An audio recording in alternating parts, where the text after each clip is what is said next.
My name is Taylor McCurdy and I work for Eco Training. I love hearing from all of the viewers. However, I particularly enjoy those of you who have been watching for a few years. Your questions are just so advanced and they really get me thinking. If you'd like to ask a question on Wild Earth, you need to register on our website. Once you've done that, head to the live safari page and submit your questions below the live feed. Join our Explorers program so we can keep on sharing nature with the world. For a monthly subscription, you will have the opportunity to win fantastic Wild Earth expeditions, have access to an animal identification app, receive weekly highlights from our shows, and much more. All the money will go to keeping these live safaris on air, which in turn connects a global population with nature. Hello everyone, my name is Trishala and I am a naturalist and safari guide here in Djuma Game Reserve in the Sabi Sands in South Africa. I think that the information that we provide and most importantly the questions that you ask give both you and I a really good idea of what's going on. My friend Fernando here, he's a flat-necked chameleon and I love them. They're just these gems that you manage to find in the bush. Catch up with the guides daily here on Wild Earth. Have you been watching Wild Earth and dreamt of being right there on safari with one of the guides? Well, now you can. Wild Earth is offering you a chance to buy a ticket to dream. You or a friend can hop on board a live Wild Earth show and join our guide on safari. The ticket is redeemable at any of our locations, anytime in the future. Only a limited number of tickets are available, so don't wait. Get your ticket now and start dreaming. Terms and conditions apply.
This program features live coverage of an African safari and may include animal kills and carcasses. Viewer discretion is advised.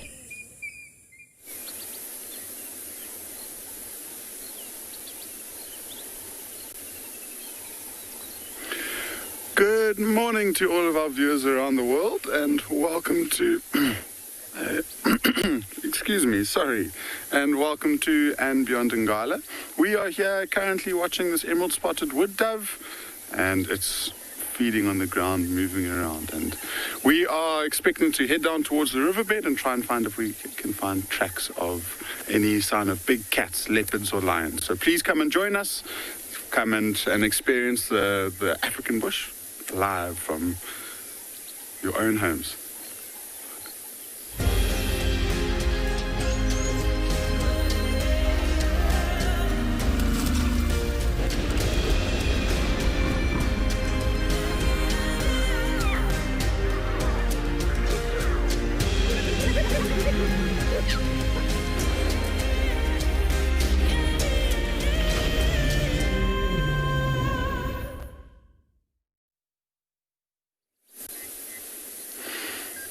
So it's quite a nice view that we have of this dove, and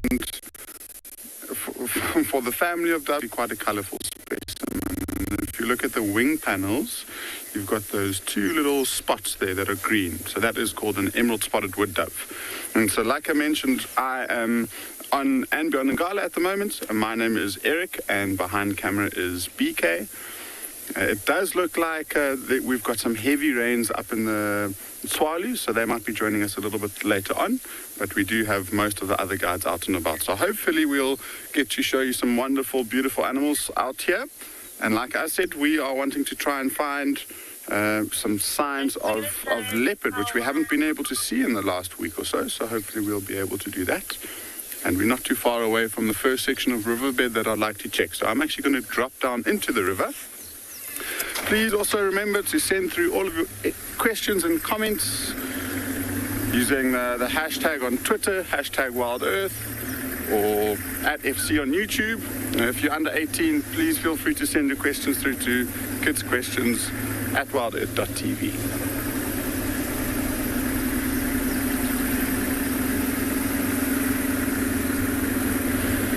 It looked last night like it was clearing up, but it just seems we've got this massive front that is coming through the whole of the country almost, and it seems like as hard as the sun is fighting, the clouds seem to be winning at the moment. It doesn't look like the clouds are heavy though. They're quite high up, and they're not those big cumulus clouds that we saw yesterday. There's ones that are nice and big and puffy. Those tend to bring the rains in the low velds, and so we should be all clear to hopefully have a dry morning this morning.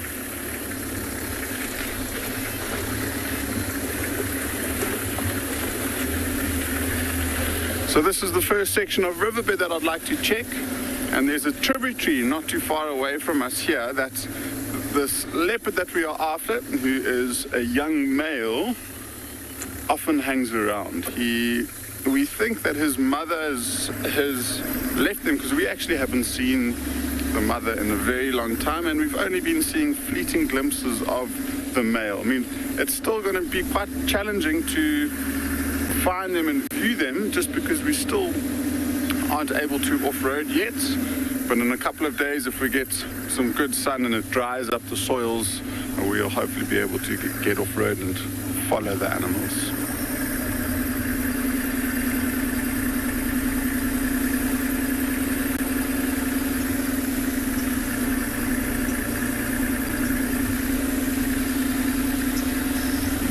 Whilst we're driving along this riverbank, I mean, we can expect to find a few different things.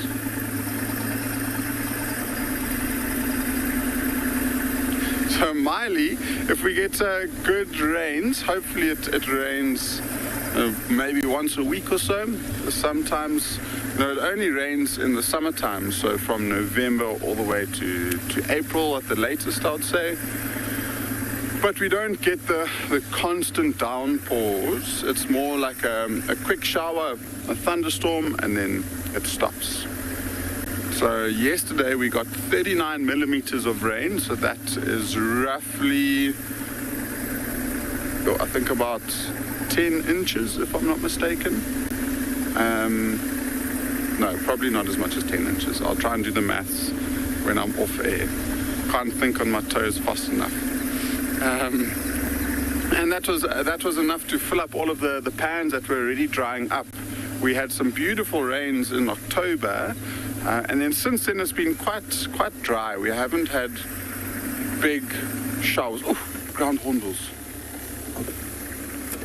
Oh, we've been so lucky with these birds recently. I think we've been seeing the same 3 specimens because we are so close to one of the nests that I managed to find a couple of days ago.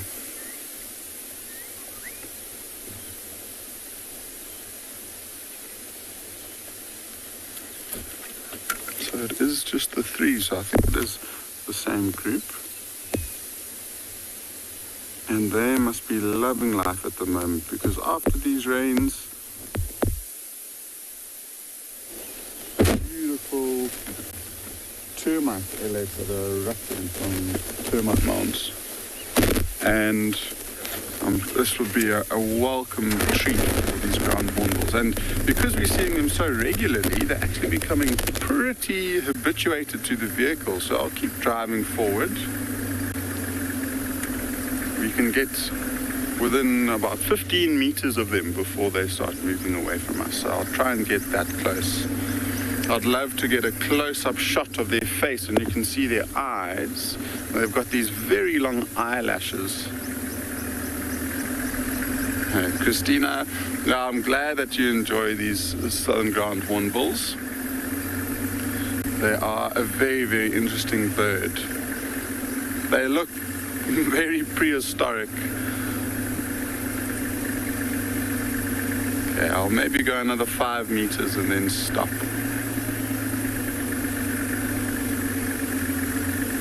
One of my favorite things about them is actually their call. And you'll often hear it in the very early mornings. And it's just this low, booming noise that you can hear from quite a way away. So let's see, you might be able to, just on the left-hand eye of that one, you might just be able to see those eyelashes.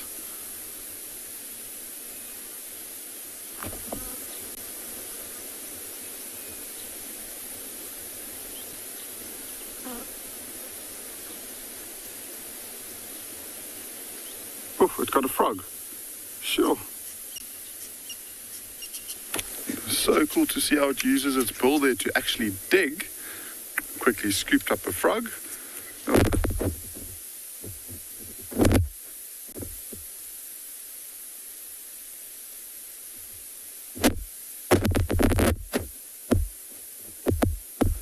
So this one is doing exactly what the other two are, and they're going straight towards these elephant dung balls, and they flip them over.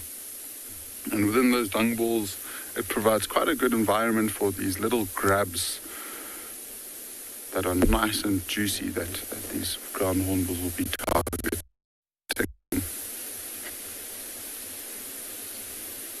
Let me try creeping a little bit forward again.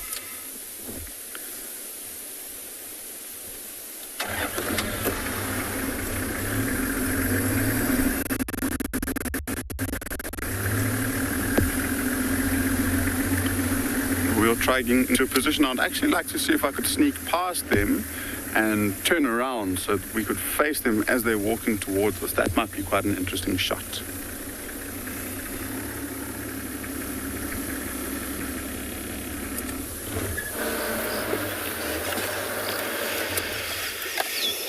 Morning everybody.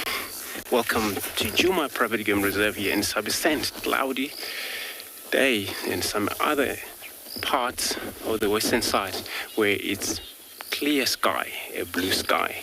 And we started this morning with blacksmith plover right on the road. My name is Andrew. On camera I have Simon. So we actually on a look for a herd of buffalo that they were seen around in this area. We saw them last night on Gari Dam coming from the south to the north, and their tracks now leading north again.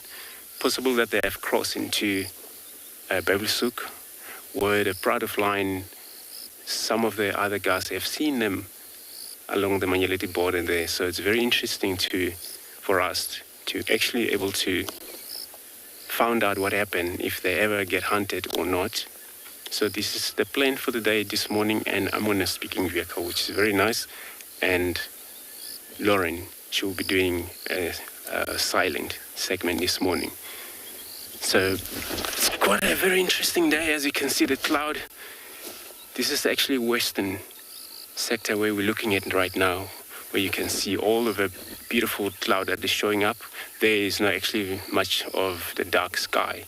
Where on the east, it looks like probably it's still drizzling out there. So today we're still sitting on 23 degrees, 74 Fahrenheit.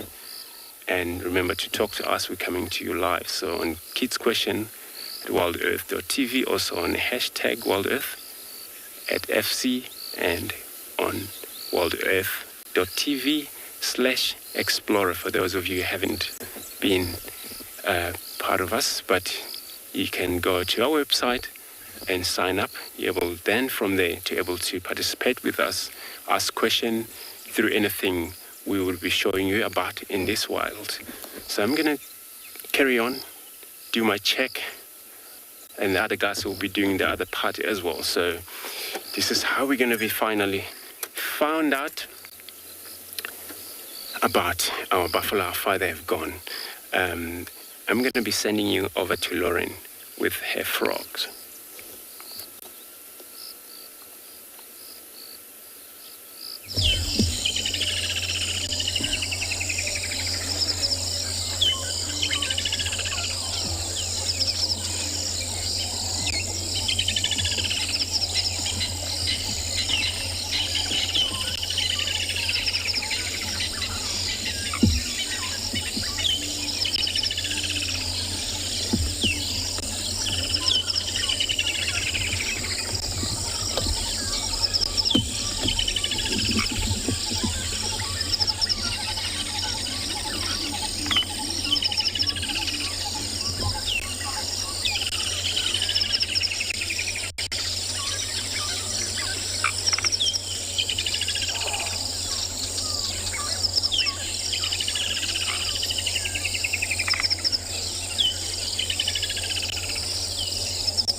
Morning, Andrew.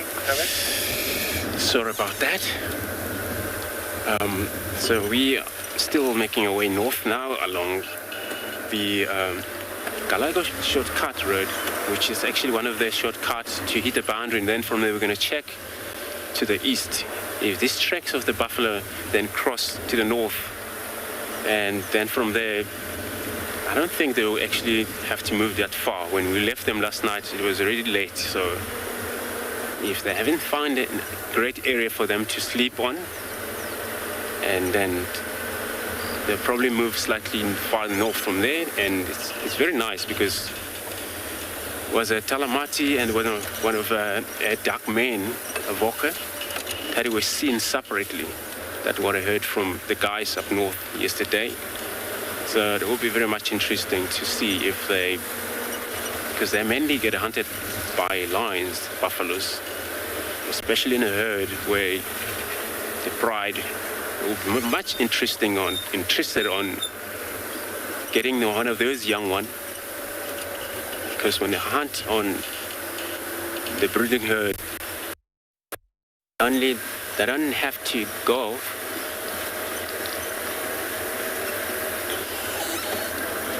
KV.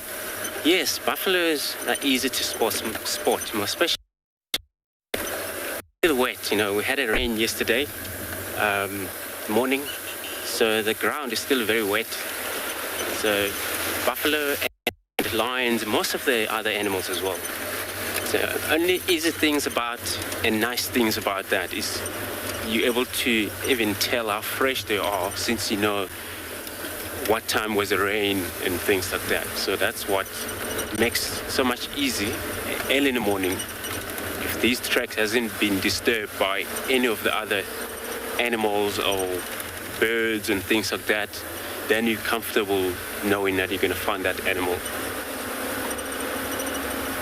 But a herd of buffalo in this area, they don't stick much longer, so they move in and out quite quickly.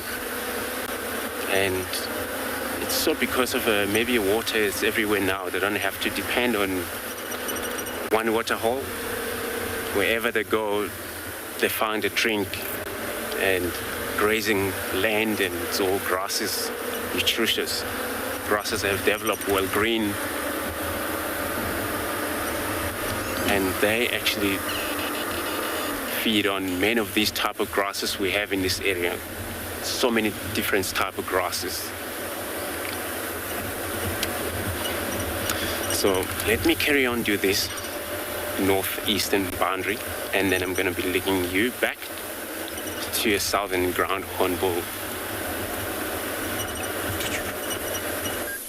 We managed to sneak past them, and now we are waiting for them to come to us, and it looks like they're meandering through this area. There are two that seem to be moving in the opposite direction again, but that one is digging quite ferociously with its bill.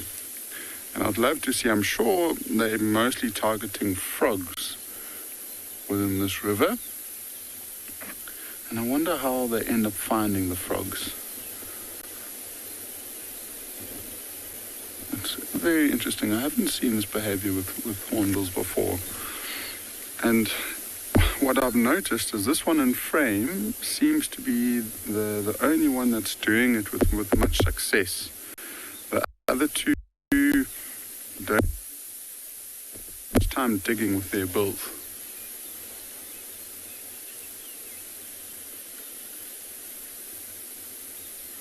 And so I wonder, maybe what this one is looking at is burrows and then digging up in the burrows.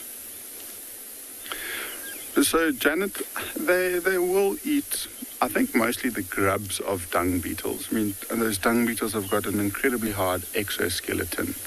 And there are different dung beetles that lay eggs, and some will lay their eggs within a big pile of dung without to roll a ball. And some will even lay their eggs underneath the dung. And so that's probably what they're after now. It does actually look now that they're moving away from us again.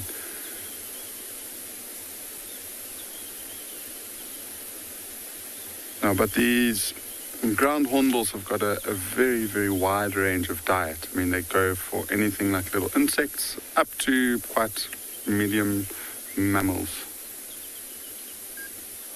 So jetpack boy, that red thing around their necks is a flap of skin. And it's actually probably the most reliable way, that and the bull, to tell the difference between male and females.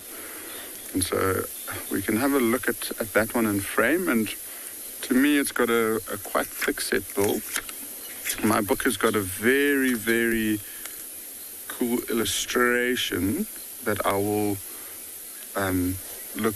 I'll show you just now. But whilst we've got these hornbills, have a look. If this one turns its face again, and so you look directly below its throat at that big sac. And if it's red all the way up to the top or the bottom of the bill, then it's a male. So let's see if this one is a male or a female. By the looks of it, it seems like the red goes all the way from the chest up to the bottom of the bill, so that I think is definitely a male. If we pan over to one of the other ones on the left, maybe the far left-hand one, it's giving us a side profile quite nicely. And it turns around just as we're trying to see what it is. But then now I guess we can compare the bill size if we can't see the red. And that one looks a bit smaller. Here we go. So you see that one below the chin, there's a spot of black. And so that means that it's a female. So just to show you this nice illustration that I've got over here. So this is obviously the hornbills that we're looking at down below us. And this is what I'm talking about. So the female's got that bare patch of skin that's black with a slightly thinner bill. And then the male's got a very, very big, prominent red throat without any black in between. So that's the main differences. And if you can see, what I was really trying to show you, if we got close enough, was the beautiful eyelashes that these hornbills have. You can see them from quite a distance away.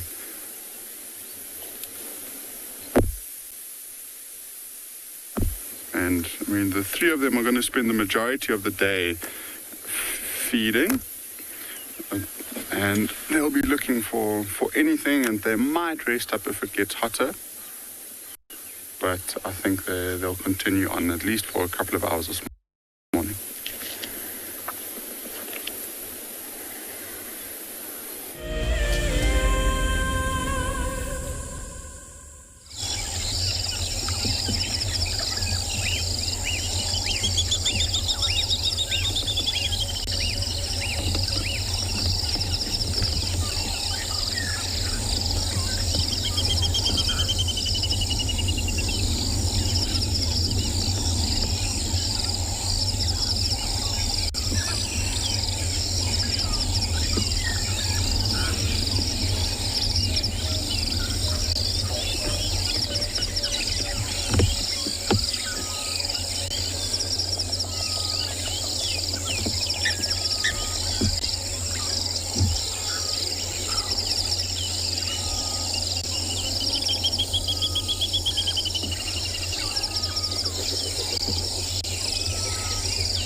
Thanks, Lorraine. Yeah, so we discovered these tracks of buffalo that looks like they cross to north into Bevlisuk.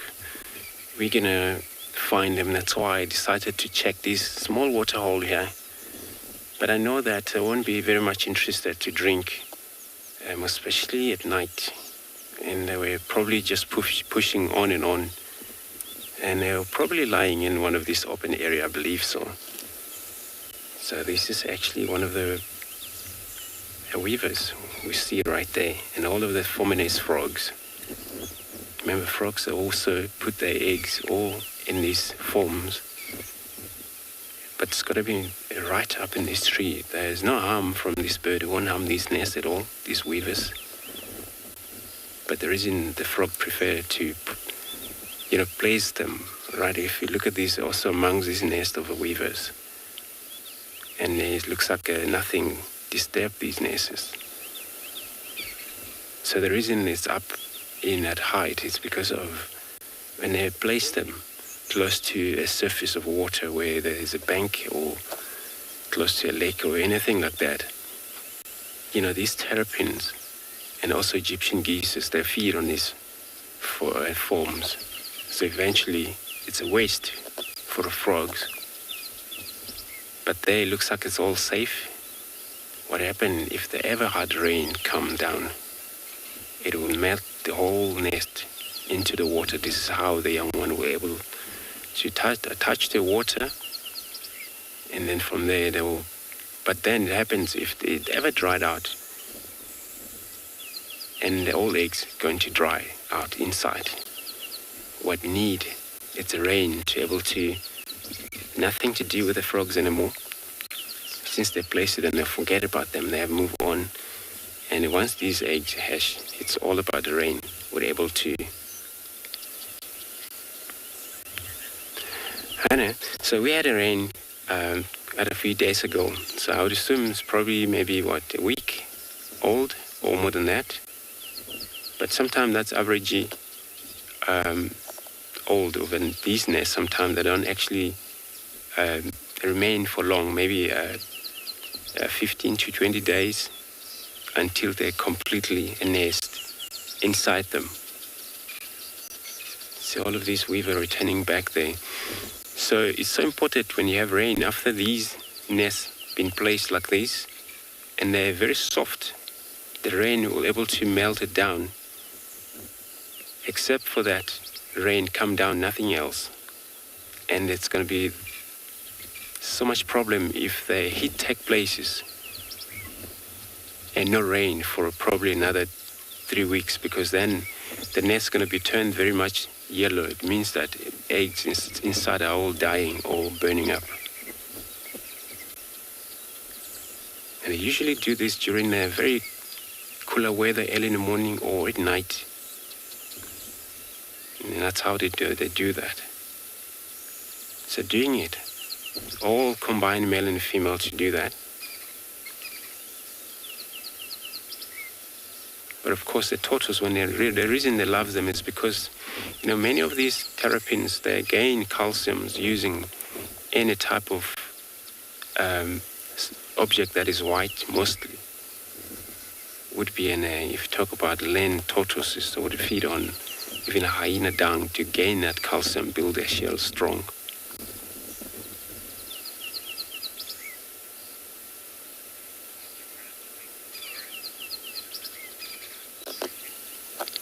So I'm going to carry on north again, see if these tracks lead us to somewhere where there's lines or anything. So I'm gonna be sending you to Lauren again.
seen this giraffe on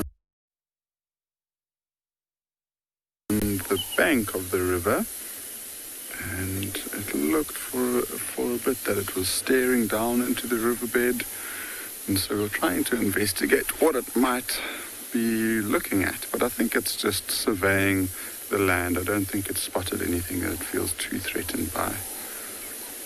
He is standing. We went live. He was moving around a bit, and if he had spotted that leopard that we are after, he would be still fixated on exactly the same point. And now that he's kind of turned his head towards the left, it tells me that he's not feeling too threatened at all. And so it's nice to see a big male like this. And he, I think, is probably just moving around these very tall trees along the bank, just feeding. And when we started the show, it looked like it was going to be an overcast day today, but it looks like the sun burn off those thin clouds. And so we're starting to get some really, really good sunlight, and I think it's just going to start warming up. Ah, cool, he's coming down. It's quite a steep gradient for him, but it looks like he's navigating it quite well.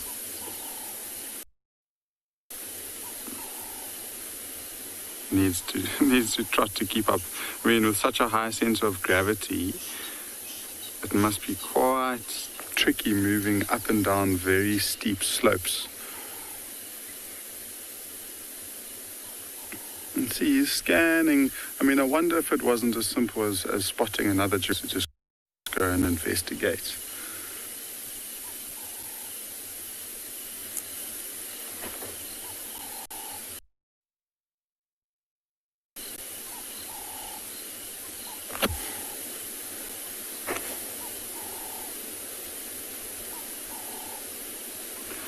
So Sonia, we in the whole of South Africa have only got one species of giraffe called the southern giraffe, and so Ngala has only got one species. Oh, look at as he comes into the light, it's really stunning. Excuse my big head if it got into the way of the frame. But now, I mean, he's looking more intently.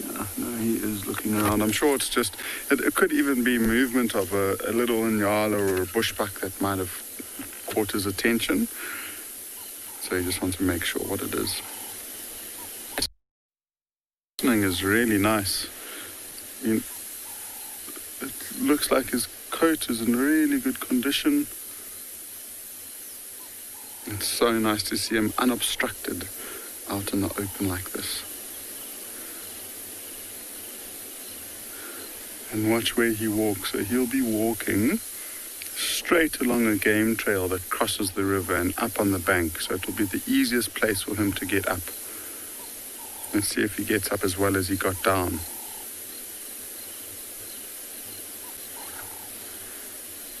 Gonna start feeding.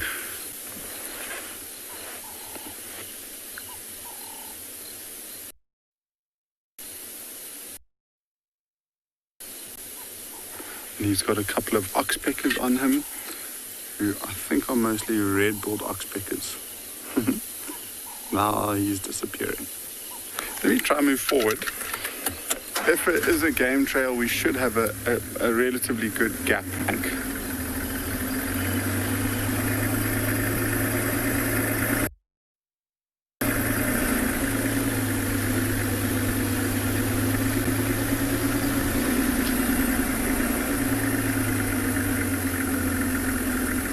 Sarah, it is a beautiful spot pattern, and Jetpack Boy was asking, I think it was Jetpack Boy was asking me about the different species of giraffe that we get here, and we only get one, but throughout Africa we do get several more. And for me, one of the prettiest giraffe to look at is a giraffe called a reticulated giraffe. Sorry, it was Sonia, not Jetpack Boy. Excuse me for that. And yeah, we I'll see if I can find a photo for you. But the reticulated giraffe.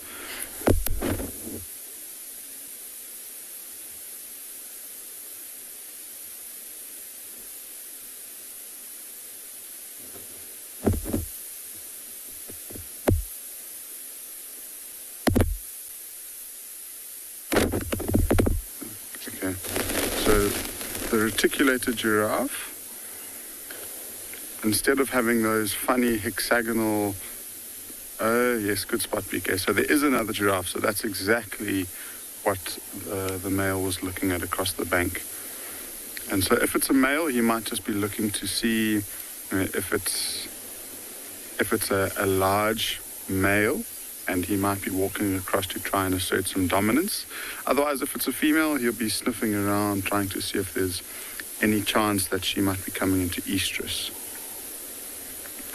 But I just wanted to quickly show you what the reticulated giraffe looks like, because I think for me it's the most aesthetically pleasing one, this one over here. So the southern giraffe is this one, and so it's pretty, but for me, the reticulated giraffe over here, look at how clean it is. It's got those beautiful big bold markings and the thin white in between those hexagonal shapes. But unfortunately, nowhere near southern Africa, you only get them up in East Africa. So we've lost visual of both the male giraffe and the other one, and so I think we'll continue on driving.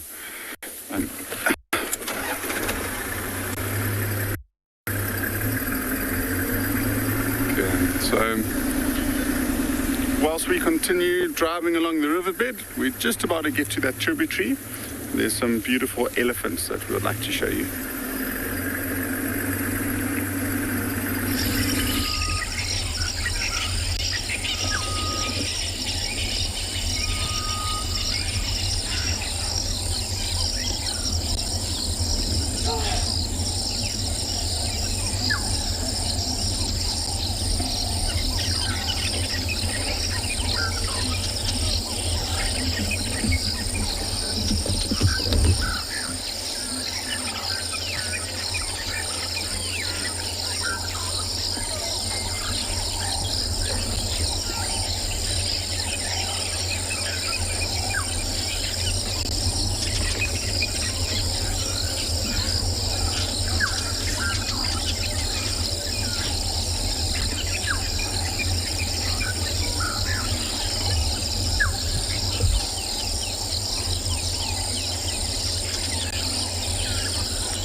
Thanks, Lauren. So on our follow-up on the herd of buffalo, we've been called that there is a male lion here. So we didn't carry much following this buffalo, but later we were probably going to find out, because this is the male that was single yesterday, that we saw him separate from the pride, which looks like he hasn't joined them yet. So it could be that they still on hunt somewhere else, wherever they are, or they haven't been returned back to this area since they were seen along Manyeleti boundary yesterday, and they were moving slightly east from that position. So he wouldn't know exactly where they are right now because of the communication they do at night. Remember, Avoca male, there's probably two brothers that are not here, so they're probably somewhere else. Probably with Ngoma pride, which there seems to be dominating two different pride in this area for now.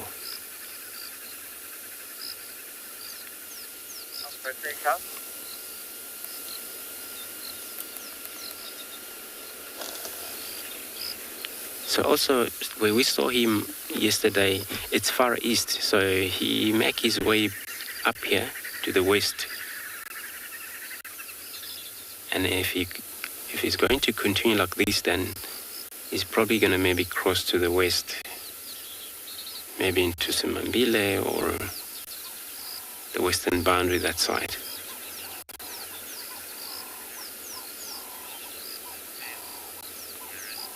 Karen. So we're looking at the full-grown male.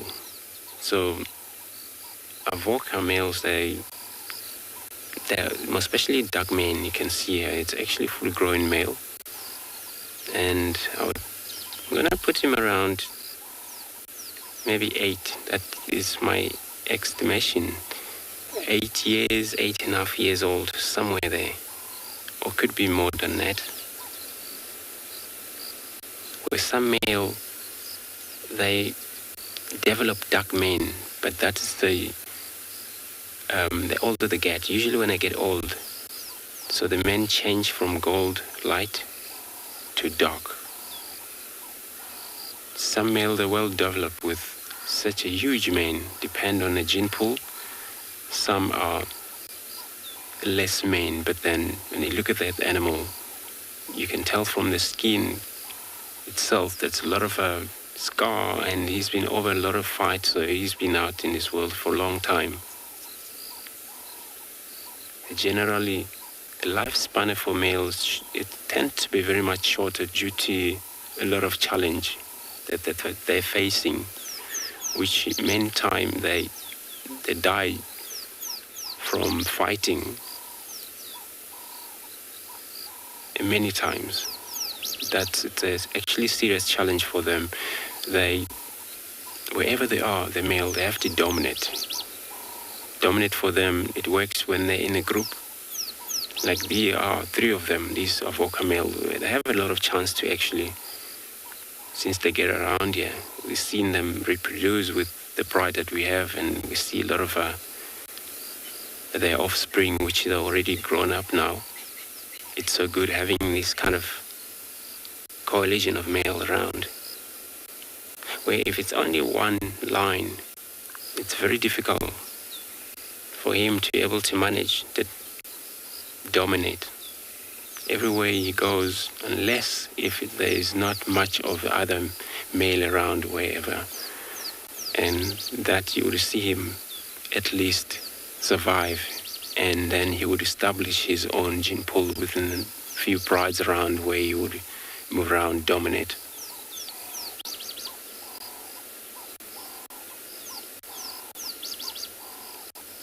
And then for male, it's easy for him to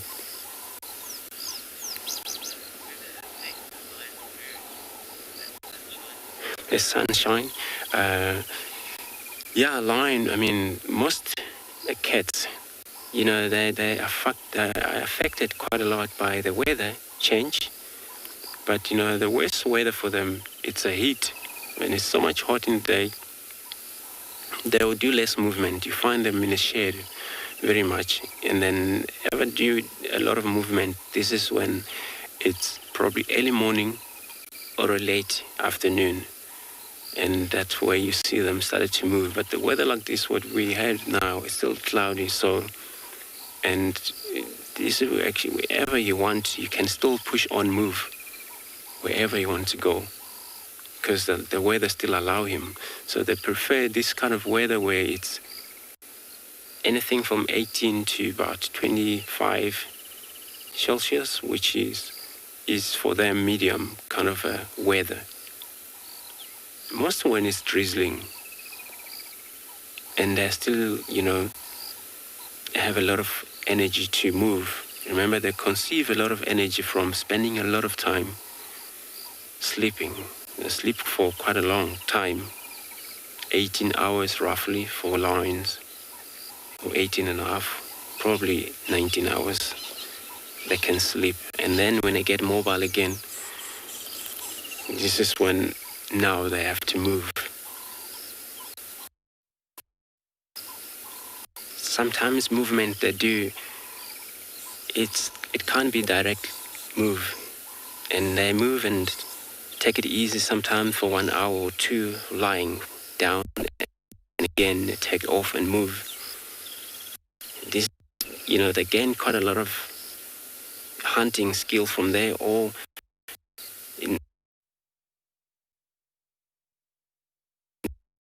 it's because now they hunt by either hearing or sight smell. And then if they could hear any distress sound or any brace, and they will know exactly where to go from there, and even judge the distance, how far sound that they heard, and then from there they will move in that direction.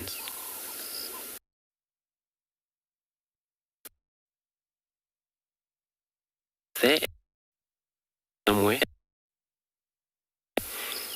either they've been disturbed or maybe smell something.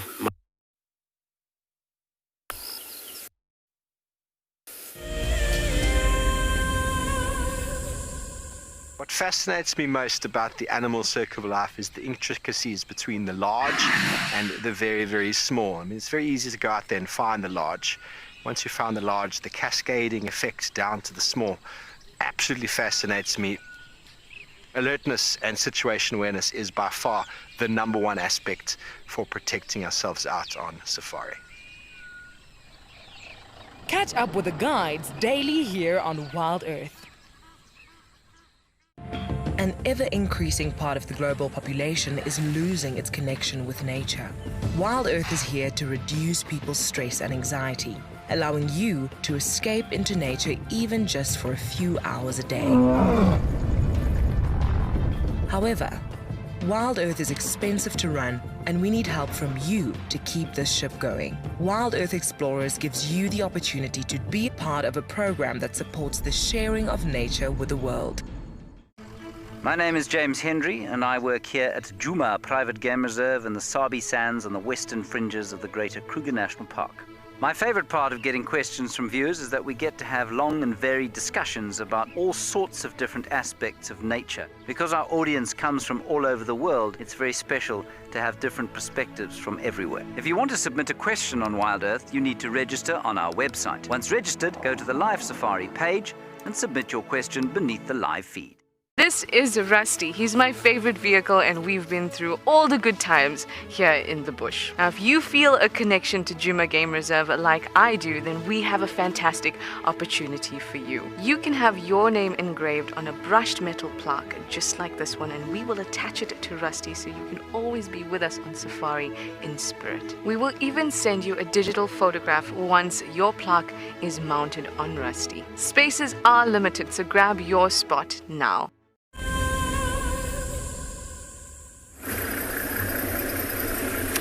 All right, so we're still in the riverbed, and Rowan and I have decided to team up, and we are both looking for this young male leopard who was last seen around this area. Riverbed Rowan has gone onto the bank, and so he's checking parallel to us on the right. And he's driving slowly in the same direction that we're going. And once we get to the next crossing point, we're going to switch over. So then Rowan is going to drop down into the river, and then I am going to get back up onto the bank. So we'll tag team it like that. We haven't had too much luck yet, but now that we are getting closer, it should be, in theory, quite easy to spot tracks if he did cross the riverbed, just because everything's been rained on. And so, I mean, if there's nice, fresh, clear tracks, we should be able to see it quite clearly. So just want to make sure that I give myself... But whilst we're doing so, I did ask BK just to keep an eye out on the top of the trees over here. We have been seeing a pair of African hawk eagles who are, I think, nesting in the area. We actually haven't found their nest, but they do provide us with some very good views of them. So it would be nice to get them on camera.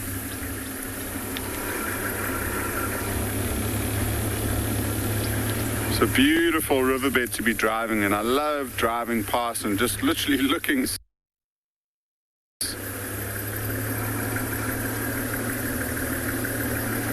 So Freddie, it's a good question, and it depends on which stats you look at. If you're looking at height, at the shoulder, because they've got those very long, slender limbs that they use for sprinting. But if you're looking at weight, I would say, a leopard is definitely bigger. You know, they're much more strength dependent, and so they've got the big bulky shoulders, the big neck for catching and killing their prey and for hoisting it up trees. And so if a slight height advantage, a leopard will dominate because they're so much more strong. And so 9 times out of 10, if there were to be an interaction between the fight, will just run away. One of my favorite animals up ahead, we've just seen a baboon. Let me just try, I don't want to get the aerial in, so I'm going to angle quickly. How's that, PK? It should be okay. Looks like there's a big male sitting on the bank contemplating life.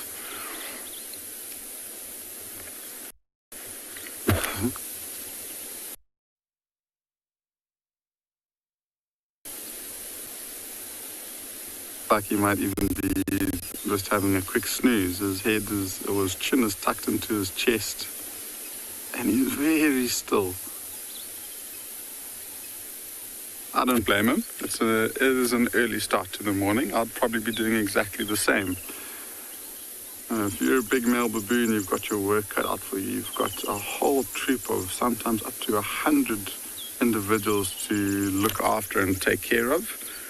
And then lots of naughty little infants that you have to try and discipline. And so they've got their work cut out for them. I've actually just seen another one, BK. It's quite far along the river. It seems like the whole troop is actually up ahead. So I wonder if this one...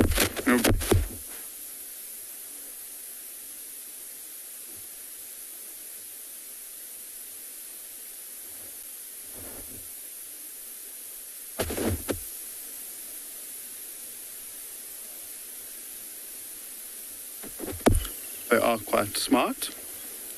Bridget, they in terms of the evolutionary process, like chimps are to use tools, but I guess they know where to find their resources, and they know how to look after the rest of the troop and the family. And so I don't know if they're as good as problem solvers as the other primates like chimps are, but they go by and survive. You can also look at it, if a baboon wasn't smart, there's very little likelihood that they would still be around today. So they know how to survive. Now, I think we can't really compare them to human intelligence because we don't really know what's going on in their brains of theirs. But they know their environment incredibly well. They know how to stay safe. They know where to find resources throughout the whole year. And so they know what to do to survive. And so this big one, I mean, if you look at it, it's just jaw, that long face, and in those long faces are 4 very, very long fangs that it will use to protect its troop. And he's just glancing over in that direction. And it does look like the troop is slowly making their way in this direction. So I'd love to see if we can find almost that nursery group where we get to see some of the youngsters misbehaving. They'll be chasing each other around and pulling each other and jumping on trees and irritating as many baboons as they can, like normal human beings. And there's one baboon there, yeah, that one in frame. Look how he's lying. On his back, in front of him, obviously also just taking a while to morning.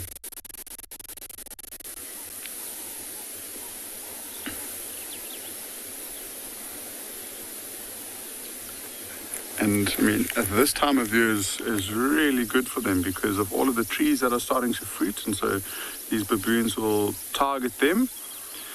And then they'll also go after these flying ants and the termites.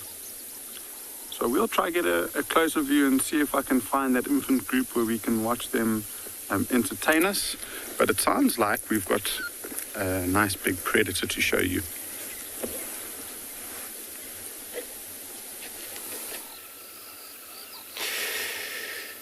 Thanks, Eric. Good luck with this baboon. So we got now these male lion. Now he looks like he's up. Yeah, he's up. He's busy yawning. Not sure how long he's been lying down here. And the other guy, they're not sure also because they find him lying right off this road.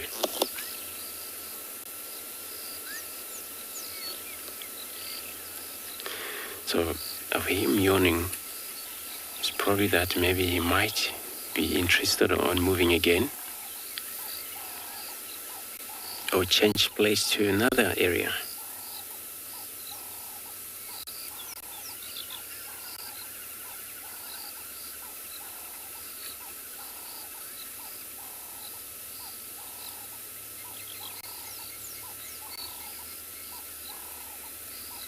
So this is actually usual for male to sometimes separate from the girls, from the bride. Where we had a rain, and a lot of time what the rain does for all animal that they scent marking their territory boundary by any chemical, it's more likely to be washed off by the rain.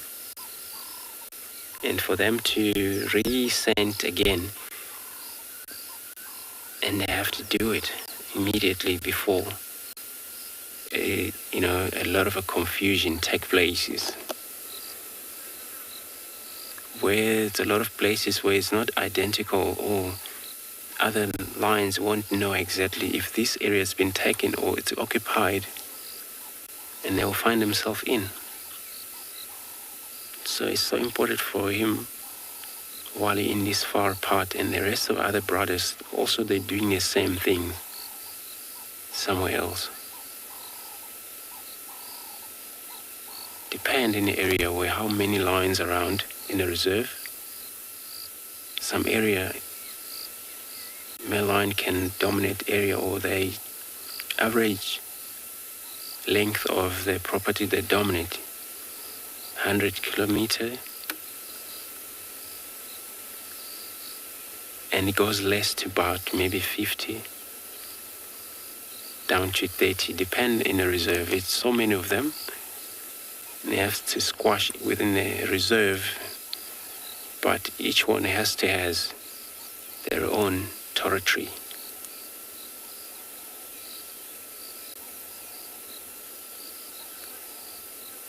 He's cleaning off himself.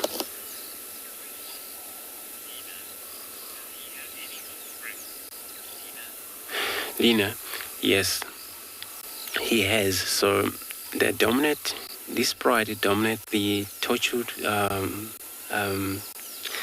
not a torchwood, but the Talamati pride is the pride that I think they've been seen yesterday on the northern border. And they have their offspring, these males' offspring, which it actually looks like 3 young males and a lot of females, young female within that pride, which they still under the age of probably 2 years or somewhere there, and they're still, or not very, very young. They can able to survive themselves that age, but and then they still need their parents to take care of them. And then with Nkuhuma as well, they have their offspring with them. So it's so good that they're sticking around here. Many of time, lions, male lions, if they know so much of area, that is so much of free prides that they're not dominated. It means it's a less of male in a reserve, and of course they would abandon a pride and they'll move on, trying to dominate somewhere else. By doing that, we've seen happen that they don't mainly return back. It's a small chance of them returning back to the previous pride. So what you see there, it's so much of conflict, whereas so much challenge over here. If these males ever move away and different coalition get in, find some of these males' offspring so young, and they're more likely to be killed, especially when they're 15 weeks or a year and a half, 2 years, they're more likely to be still killed. Since the arrival of a new male, they don't tolerate other males' gene pool within the new pride. So they were forced to kill them all and then take over the pride, reproduce, going on and on. So also if they don't stick around, the second coalition move on, it means the third coalition moving in. They're probably going to do the same again. Kill their offspring. So that's what you mainly finally see, less lion in the area, or not even a single cubs that growing up well, because the father don't take care of them after reproduction take place, and they move off. But they're done very good, these coalitions, since they get in here.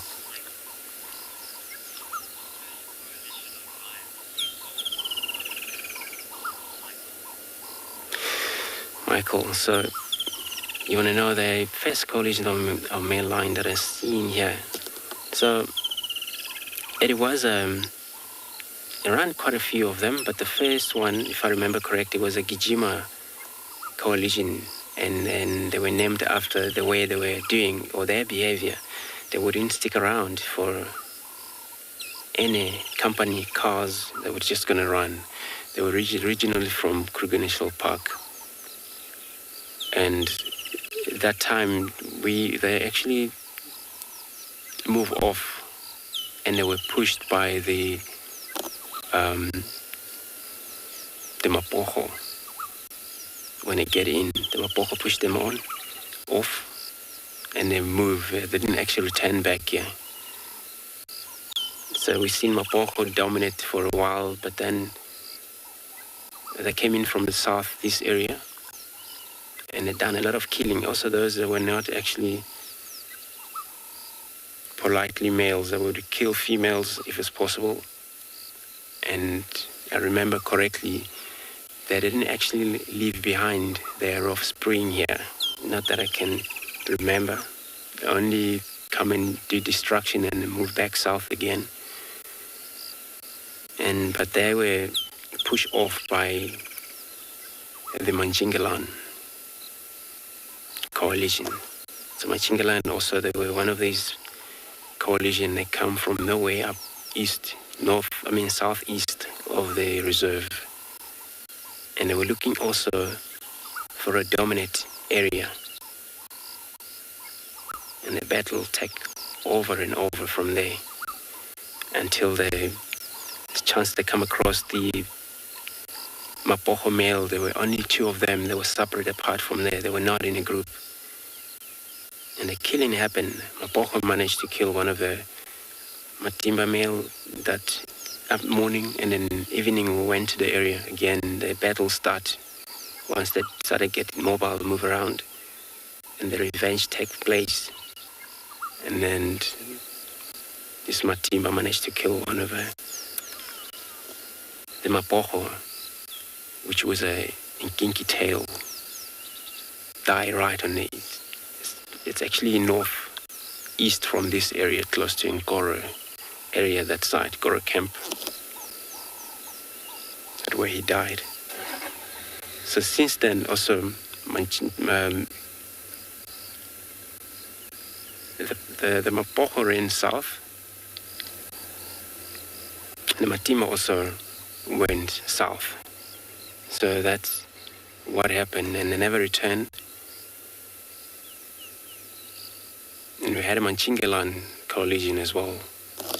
They also went south, haven't returned back, and then again it comes Birmingham males, which they stick slightly longer, but then they abandon their pride here. They abandon the Talamati and abandon the Nkohumas and the Torchwood, and then they have moved south. There's a few news out there that they've been seen, or one has come back here, but I'm not sure if they're still out there, or probably still out there, or their offspring. And today we have these coalition. We believe they can do better since they've been here for long, actually, for now.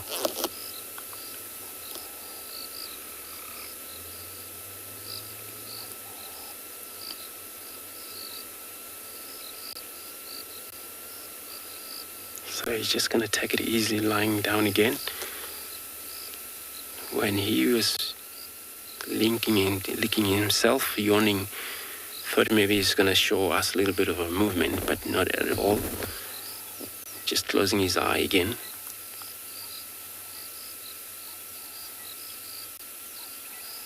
So sense of smell, sight, hearing, it's great for lions. Especially if it's windy, they can pick up dead carcass for quite a long way.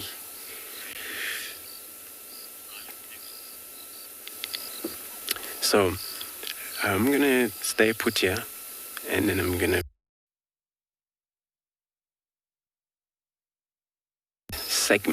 silent segment.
So we're still here with our single male, a dark male, mane, a Walker.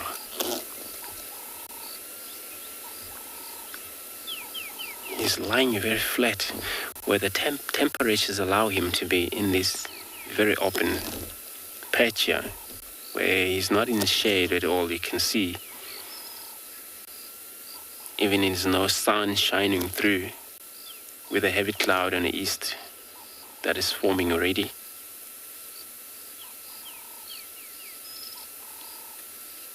See, that was a part of a Kruger National Park.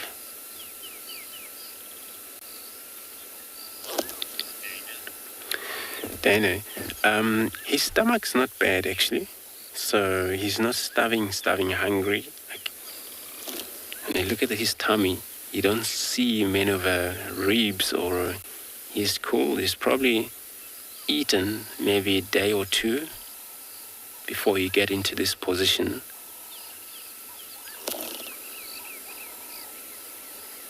But for him to be able to feed well, he's got to stick with the pride, where to hunt more than he does when he singles himself out. He will rely on scavenging, taking over carcass from hyena, from leopard, from the dogs. Anything that he picks up dead, he would feed on that. Probably was that a hippo that died on one of the dam, Yellow Dam. It's actually east of here. So I'm not sure if he came from there, but I think it was a one male that he was seen feeding on that hippo, dead hippo. But nobody went yesterday. So I would assume maybe he's from that. That's why he still had a little bit of a expand tummy.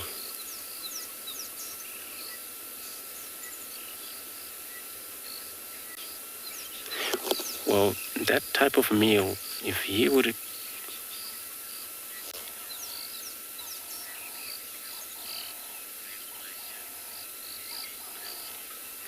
Emily, 13 years old, so how to tell if the lions are old? So mainly, you're looking at the size of the animal. If it's a male, you would be able also to see the dark mane that develop under his chin. But the size-wise also can tell. But also look at the face of that animal. If it's a male, see a lot of scar. This is due to the fight over these years. And of course, when you look at this male here, with this well-developed mane, and it's all changed dark. And this is how you can tell this male is old. But all they were talking about for a male, usually, 8.5, 9 years old. And some can get up to 10 years old if they ever survive. Look at this mane. It's got a very beautiful mane, this male. But if it's so much of a challenge, a lot of males out there standing, challenging each other for a fight, they mainly die of age of 5 or even before they dominate. So male are lucky when they grow up in a coalition of more than 1, 3, 4 males, which they get around, work as a team, cooperating and fighting over other males. It works perfect.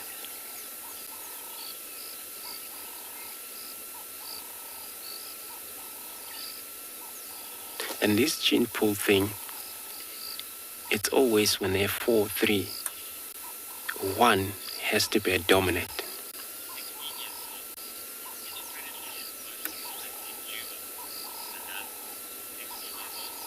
And I'm 16 years old, so you want to know which common cat that is in Juma. So lions and the leopard, those are common cats that we see quite often. We know these lions, sometimes they vanish up to the north into Manyeleti, but sometimes it happened the male come in or male switch back and then the female get in. But leopard also, that's a fairly common cat I know apart from there, you want to talk about hyena also, they one of these companies that we see every drive and everywhere you drive, because they also scavenge, follow behind the cats, hoping to steal. So these are the two common cats that we roughly see every time we're talking about finding cats or tracking cats. You would talk about if you ever hope to find a cat or a leopard or lions.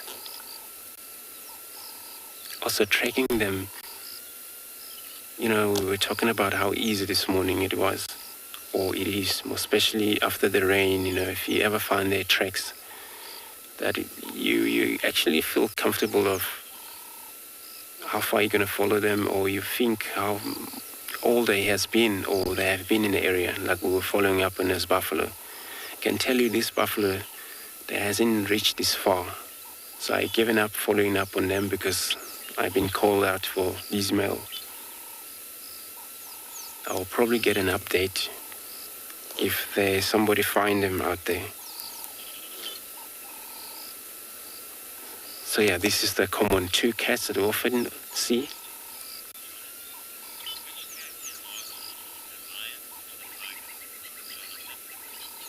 Jonathan, thanks for that question. So I'm not 100% sure what is bigger compared to these two.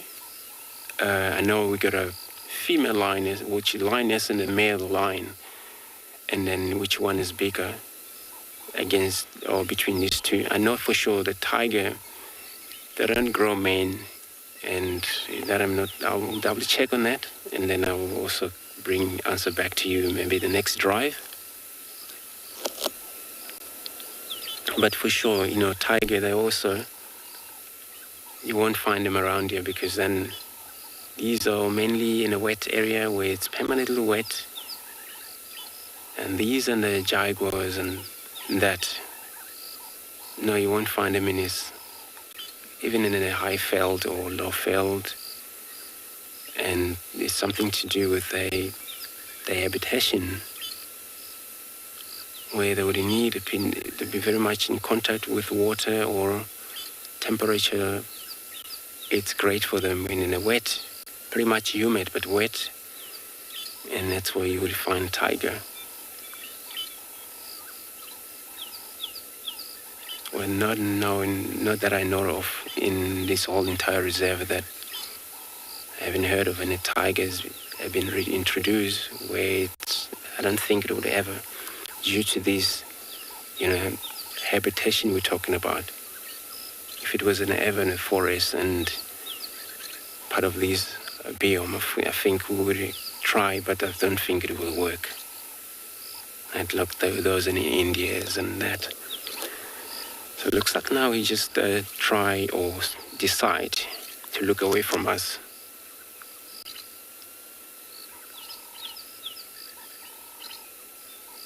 And then it's probably that he's been lying for so long in one side, which it was towards us.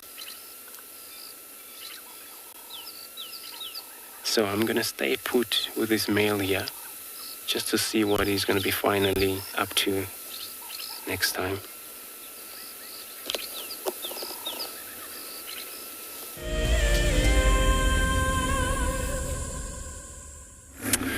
So Rowan and I have switched places. So he's now in the riverbed. We off of the riverbed driving along the bank, and I'm actually just following the route that he drove, but in reverse. And the reason being is that although Rowan didn't see any fresh tracks or signs of this male leopard is still young and his movements are very sporadic. And so he moves around without too much of a plan. And so, he could crisscross along this area and turn back and come back in this direction. And so we're just taking it easy and just looking in some of these areas where he might be. And what might have brought him into this area is we got the nice dense cover of the vegetation on the Timavati River. And then within these guari thickets, we do get some nice open clearings where the impalas with young lambs at the moment and wildebeest with calves, and so he might be trying to just try and see if he can find something to hunt. And even then, that will encourage him to move and zigzag and move in very funny directions. So we are relatively close to one of the big water holes that we have out in the western part of the reserve. And so we'll probably head in that direction if we don't find any fresh signs of him, or we don't spot him ourselves.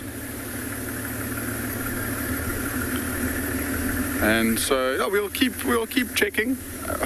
It's quite tricky to look for him because he is quite hard to find. But you never know. You never know with the bush, and that's the best thing about it. You never know what's around the next corner.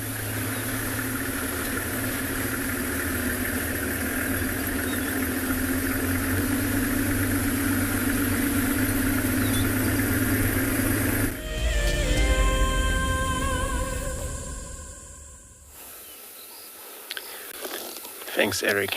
So, he's still looking away from us. And by looks like maybe he's going to be lying down here for a while. But if he ever picked up any sound or any smell sort of that he would smell and knowing exactly if there is something he would go for, he would have stood up and moved into that direction. Where this morning the grasses dew is taking places. It was wet grasses where many times cats will prefer to walk on the road. And then he's been on a road where we just, saw his tracks. And the grass is wet. Most cats, they would prefer roads.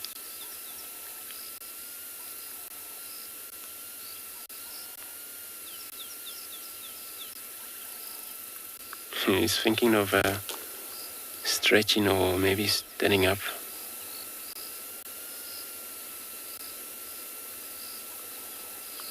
So if the weather keeps on like this the whole time,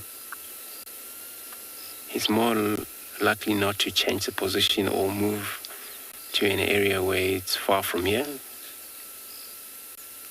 where he doesn't have to do that when he wants to. Oh, yeah. Yep. He's amazing male, that. So the size of a male like this would weigh more than 200 kilograms. It makes it easy for him by himself. He will be able to bring the female buffalo down.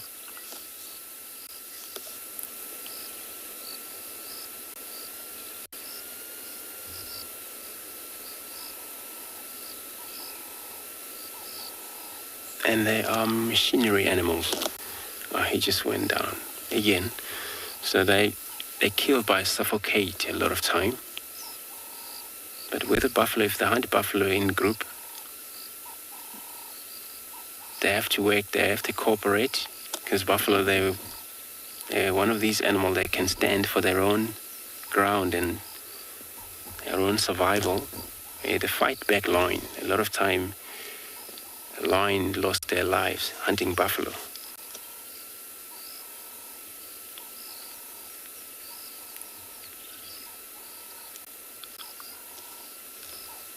But once they get a hold of one, make sure that they killed it immediately.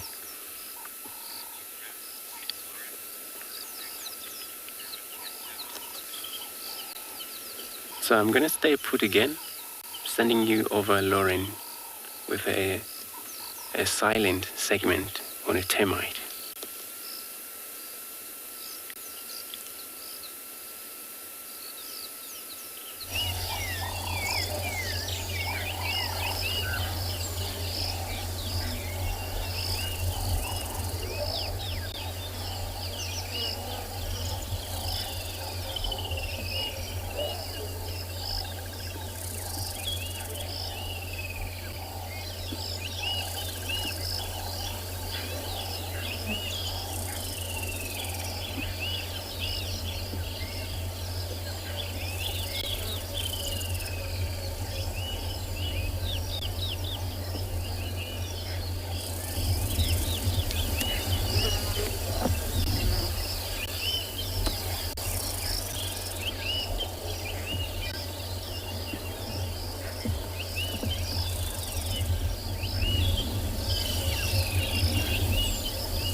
So we have got quite a nice bird in frame, and I suspect that this bird might be a new bird for some wild earth viewers if they've been keeping a list over the years.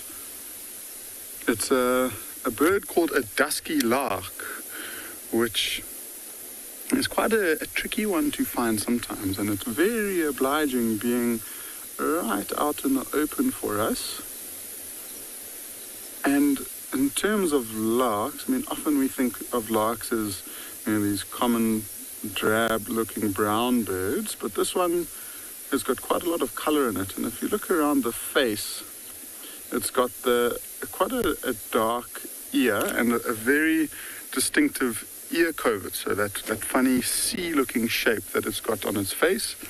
And then if it turns towards us, it'll have quite a white chest and very, very, very streaking, or dark streaking at least, on the chest and the breast. And so it's one that we definitely don't see too often. And it is a migratory species, so we do only really get to see them in the summer months. So from October to May, a lot of the time.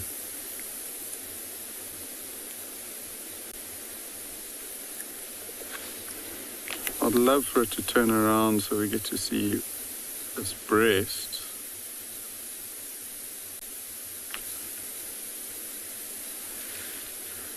And there's another bird that you could maybe...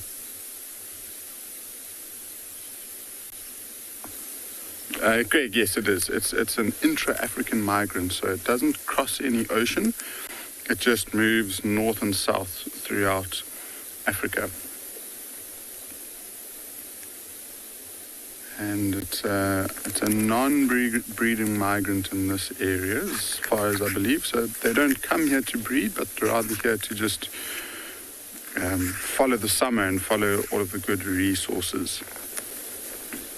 And so they'll only breed north of southern Africa. They don't come down here to breed.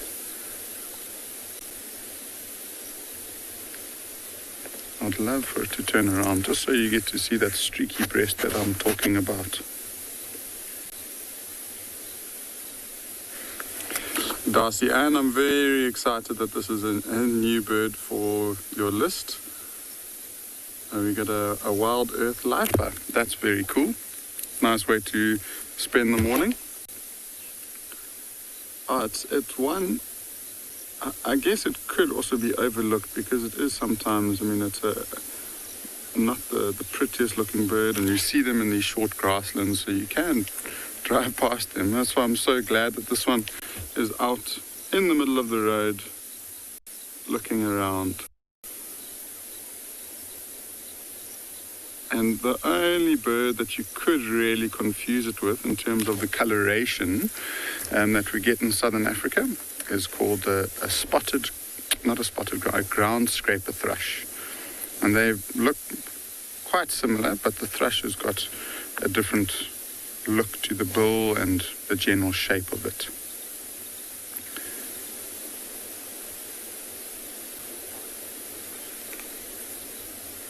So I'll actually just show you the difference between the two.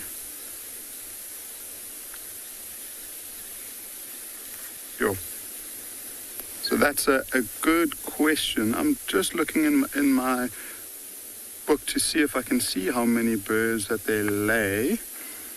I don't think it'll be too many. I can't seem to see on the book. But I might just have to double check that and get back to you.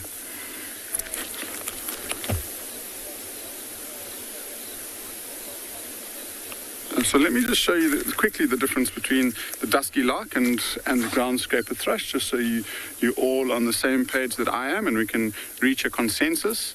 So this is the bird in question, I'd say. And so that's that dark sort of ear covert that I'm talking about. And then that's what it looks like when it turns around. So very heavily streaked and not so quite pale legs. And very lark looking, whereas the ground scraper thrush is this one here. And so this one, just by the look of it, I mean, it's slightly bigger. It sits very, very upright, and it's got these bright yellow legs with a yellow bill. And then the streaking goes all the way down to the belly over here. And another very nice thing to look for is when they fly, they've got those yellow wing windows on the primary wing feathers of the bird. So they do look very similar. If you look at that one and you look at that one over there, you can see how you can confuse them. But that's quite a nice photo of what it looks like there, down at the bottom. So these wing panels are also quite distinctive. You can see the orangey color in the wing panels, and then that streaky with the ear coverts. So let's go and have a look at them, and hopefully we can all reach a consensus.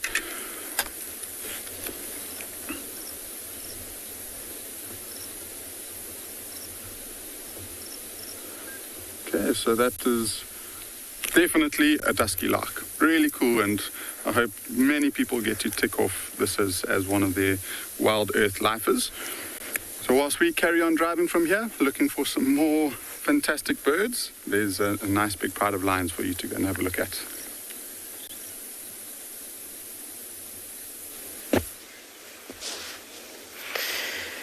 Welcome everybody this morning. Sorry we joined you quite late. We have found mountain pride. They've stationed themselves in a quarry where the cubs seem to feel like it is a lot of fun to play. Good place to start the morning. Welcome to And Beyond Pinned, everyone. I'm Kim, and behind the camera we've got Owen. Yeah, so we had a bit of a rough start to the morning, lots of tire changes, loss of phones, etc., but we are here, and we are happy to be here, and we are happy to be with this pride of lions who, yeah, well, at the moment are doing a little bit of not much. So the two lionesses on the right and one cub on the left.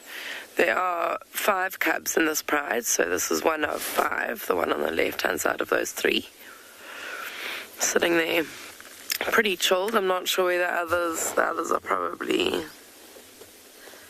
down on the opposite side of the little hill that they're sitting on. Apparently they were on a nyala carcass last night, so I think that they'll all have some food in their belly. But if you can imagine, a nyala doesn't go a very long way for a pride of 7 lions, the 2 females and the 5 cubs. These 2 lionesses have quite their work cut out for them.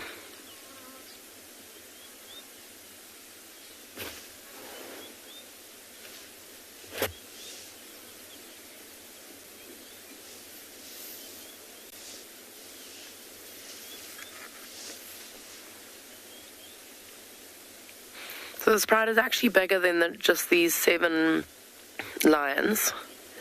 There are 2 other females. One who is denning at the moment. She has some very, very young cubs. They've been seen maybe 2 or 3 times, just a handful of times. They're very, very little. And then the 4th lioness, I think, what is she doing at the moment? I think she's not quite, she's mated, but she's not visibly pregnant, and she hasn't had cubs yet. And then there are 2 sub-adult lionesses who are also part of this pride. One of them is a little bit nomadic at the moment. She shouldn't need to leave the pride because lionesses tend to stay with their pride for life, but they seem to have broken away, the 2 sub-adults. Saw her just this morning, actually. Yesterday morning, by herself. And her sister, also sub-adult, or just of kind of mating age, so about just over a year and a half, between a year and a half and 2 years old, was mating with, quite dramatically, mating with 2 males outside of her territory, so not with the males that are dominant over her own territory. So some interesting dynamics going on there. Seems that those two sub-adult lionesses have decided to break away from this pride and probably make their own pride. They are yet to join up with any other, and they probably won't. They wouldn't join up with a pride of lions that are not related to them. So their goal, and I mean, I don't even know the last time they were actually with this pride, quite a long time ago. A few months, many months. So quite interesting that they seem to have decided that they're going to make their own way, make their own pride. And one of the reasons for that would just be, I've mentioned all the cubs, these 5 that we are with, although we can only see 1, plus the new litter. And I don't doubt that the 4th lioness will probably have a litter relatively soon. You can imagine also, as we were talking about, many mouths to feed. So so those lionesses are probably happy to head out on them by themselves and hunt for themselves instead of having to share with their many younger siblings.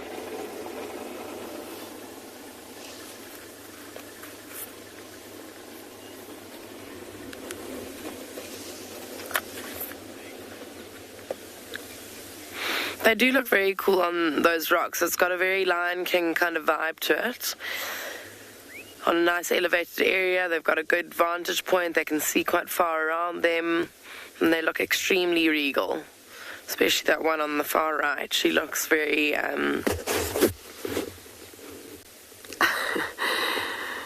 there's a vehicle viewing them just on to the right, and she's kind of looking at them, and quite funny. She seems to be thinking, like, what are you doing here in my vibes?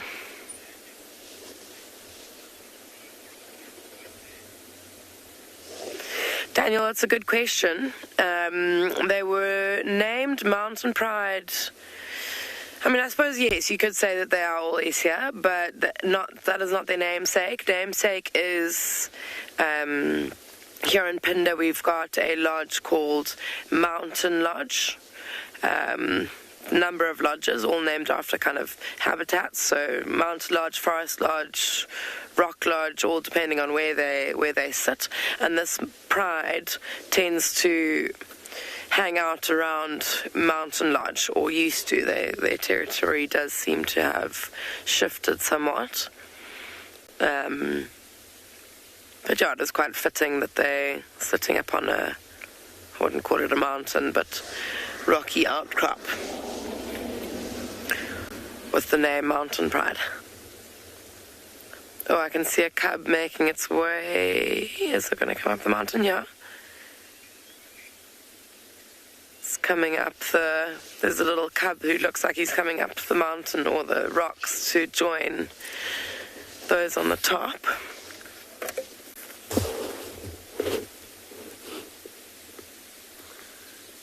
And yeah, you can see the lioness sitting kind of closest to the cub. You can see how big and strong she is. She's got very powerful. Oh wow, look at that cub over there. Sorry, you've just noticed one kind of walking across do you see it there? Oh, further away than we thought they were. They're right on another, like a whole other outcrop. You can imagine how much fun it is for these cubs to stalk one another and play with one another in this environment. All the hills to run up and down, lots of boulders and corners to hide behind. Oh, lay down, it's a bit boring. Looked like he was going to go stalk his sibling.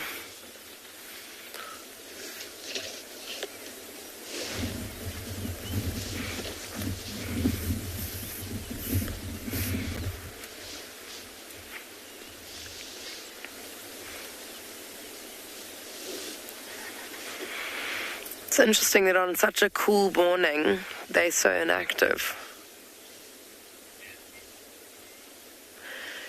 Nancy, in this grass with, when it's pretty dry and even, I suppose, the colors of the rocks, they are very camouflaged. You could imagine, if you weren't looking for them or you didn't know they were here, you would just pass by thinking of them as rocks or a tuft of grass. So, yeah, their camouflage works pretty well. Those up on those red rocks are a little bit less camouflaged. Their light coat doesn't quite blend them in very well to the rocks that they're sitting on, but the grass, they do blend in pretty well too, especially when it's quite dry. And here on Pinde it hasn't rained for quite a while. We are desperate for rain. It's a beautifully overcast sky, which I'm ever grateful for after yesterday's sweltering heat, but no signs of rain yet. Got a few kind of timid drops earlier, but nothing that's going to fill up any of the watering holes or anything quite like what we need.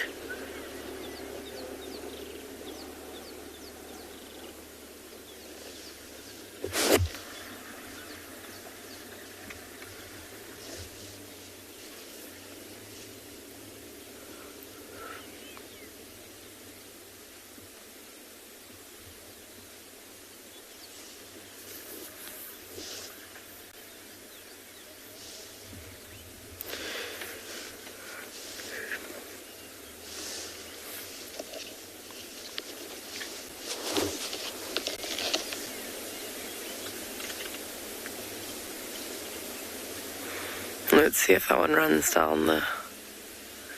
See how he goes into stalk mode. Head down below his shoulders, ears kind of flat as well. You can absolutely see that he's focused in on something. I'm fairly certain that it's probably one of his siblings. Look at the hunched shoulders.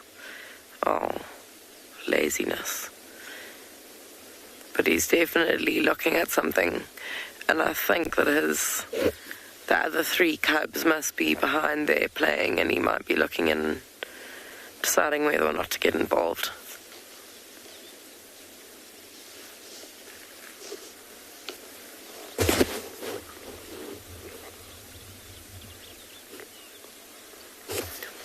Okay, what I think I'm going to try and do is move around the side of the boulder where all the lions are and see if we can't see the rest of the cubs. But yeah, while we do that, we'll send you over to enjoy a nice wait. I think he might be about to, look at it. You see that cub is starting to do his leopard crawl, as it were. Oh, and again, just stops. There he goes, look at him. Oh, we won't see the attack. Oh my gosh, there's another one coming along. It's got a leg of a nyala, I think. See it on the ridge there. Yeah, we were talking about earlier about that they had a kill, and this one looks like very proudly showing off what looks like a full leg. It's like about 3 different bones all still attached to one another. Lauding it around quite proudly.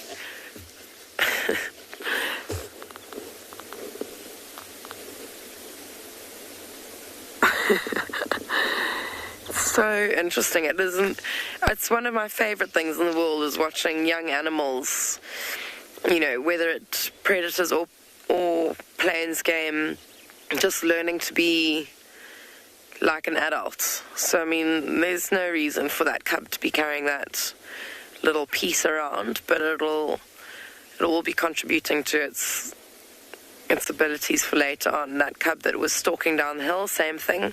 Very important behavior, and also very interesting to see how long he waited to actually go in and attack his siblings. Oh my gosh, look at the tail on there. A bum in there. Yeah, it just shows a little bit of patience, which is something that young lions tend to lack when they start hunting for themselves. I think it's quite a practiced skill to realize when is the time to go, when they see the animal that they want to hunt and have to wait for the right opportunity. I think inexperienced lions tend to, one of the other little cubs is coming up to attack his the one with the leg. Oh my. He's crouching down. Again, like this utter patience, which you don't see when they're much younger, would be like a crouch and then a... Oh, there you go. Dropped his leg in alarm. And love the way their tails curl up in that balance as they run along there. Yeah, but I was just commenting on the fact that it seems their play becomes more and more serious as they get older. So whereas they would just walk up and possibly crouch their shoulders and put their head down and then just sprint off at one of their siblings, now there is more of a waiting game. There's more of that, like, okay, when is the exact time? Like, how long do I wait here for them to not know that I'm here? Let me get close enough so that I don't have to run too far. All those instincts of hunting. Oh my gosh, it'll roll down the hill.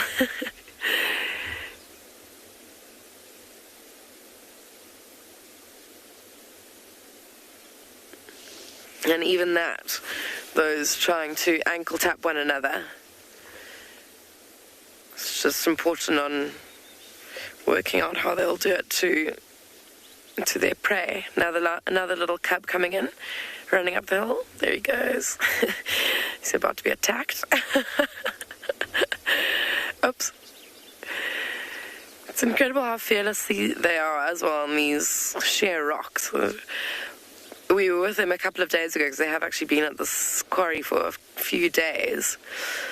And I saw one do an absolute wipe out down one of these rock faces, just head over heels, rolling down the hill, and just got to the bottom, and he did look a little bit embarrassed, like, oh dear, what kind of happened? Which is pretty funny, but he got up and carried on playing with the rest of the cubs all over.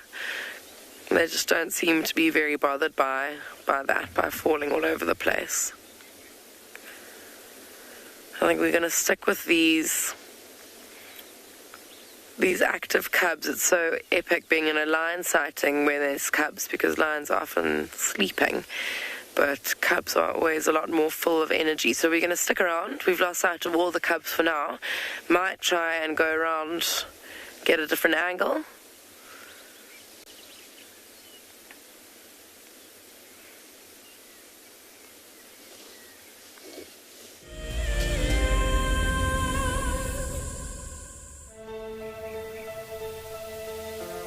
How insane is that animal? This is out of this world. Fantastic. Good, Mama. Wow, what a way to start off. It's just such an incredible privilege to be out here. It just keeps on delivering. There you go. Heart is pumping right now. 3, 2, 1. You are live. Look at this, everybody. We've got a live kill.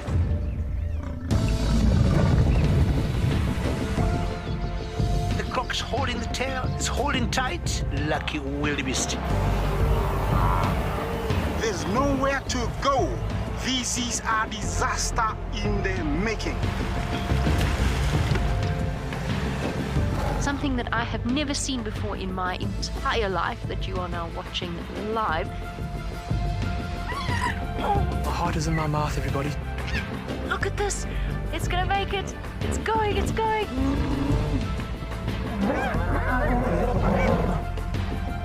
This is just too magical. Hi, little guys. That's great, isn't it? Look at that.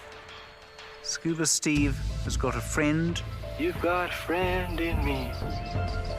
It couldn't be a better morning. This is just too special.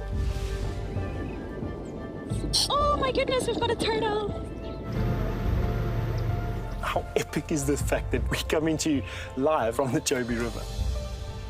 It's the most incredible feeling to be here. This is live, and we're in Rwanda. This is a very, very different adventure, charged with emotion. I did not think I would ever face my fears like this.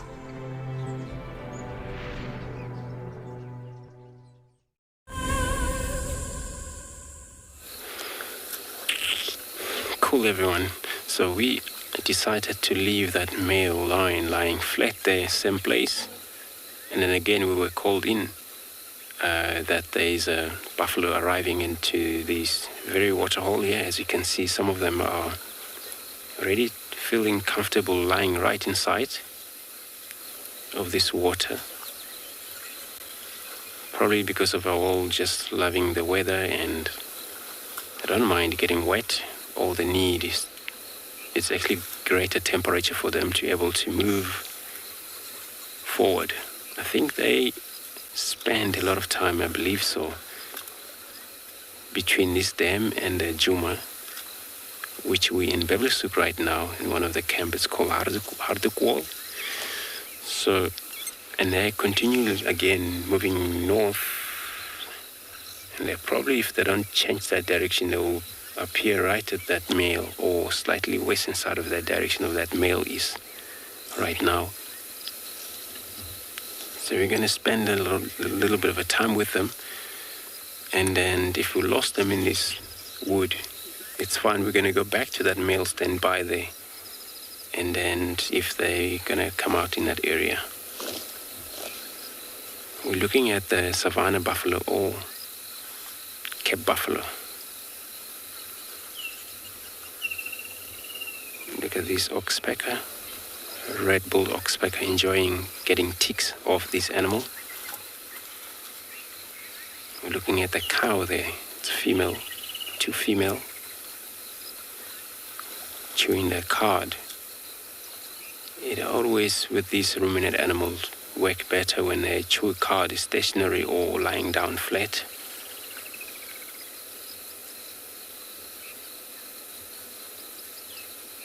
Look at these cows' horn, far difference to the bull, where bull they have balded horn. It comes very much helmet also in front of these head. We're gonna go to one of them, yeah? It's one of the male. If we look at the head structures, different compared to the female at the water. It's quite a lot of a difference, bigger male in this group. It works like pretty much like a regular cows at home, where you got a few bulls that every time the female she comes on estrus or heat, they'll be gathering around, going after her, but they're always the dominant will push the weakest out and then take the female by himself. So mating here, it happens, any female that she comes on heat, since there are quite a few males, they monopolize mating. And that's how you see all of his breeding herd, all they were just here. I can't believe they were just vanished into the bush now, but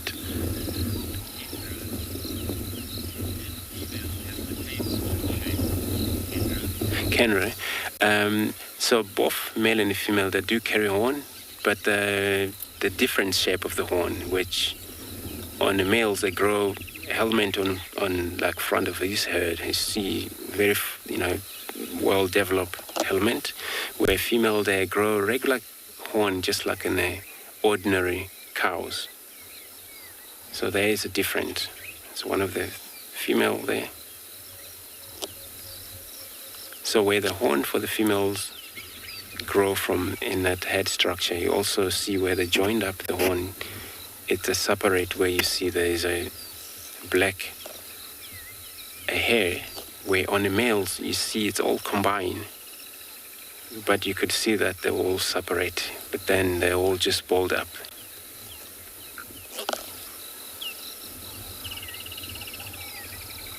And looks like they're going to move through this wood. Only here, just a lot of bushes going on there. So they mainly breed throughout the year. Many times during the rain, they breed quite a lot. And less breeding when it's not much of green. We're also full-grown. Buffalo can weigh anything from 900 kilogram, never a ton, but that's average weight for them. Where gestation period is normally 11 days. I mean, not 11 days, but 11 months. 11 months, give birth to one single calf. Not sure if because the cows also can give birth to twins, but I haven't actually come across the buffalo does that, which maybe they can.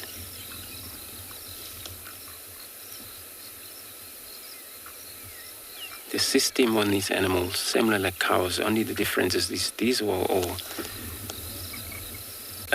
wild animals. And this is the color of them that you saw back there. None of them have a different color, all the same, dark. Those are younger, they're still like goldish colors. But they will reach the dark color as they grow up.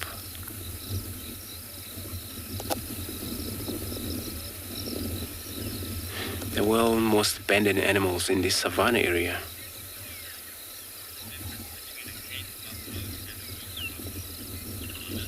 You want to know the difference between the savanna buffalo and the water buffalo? Many times there is a different shape of the horn, but also size. These are slightly much bigger. And, well, for sure, water buffalo, you find them in where there's a wet area throughout the year, possibly. Where this one, savanna buffalo, you find them even in the winter, dry area, or where there's the rainfall switch between, or a lot of rain in the summer, then less rain in the winter, and you still find them. And they're also far from the forest buffalo, which those are slightly goldish color, light gold, and these are dark, rich dark, especially these full-grown bull.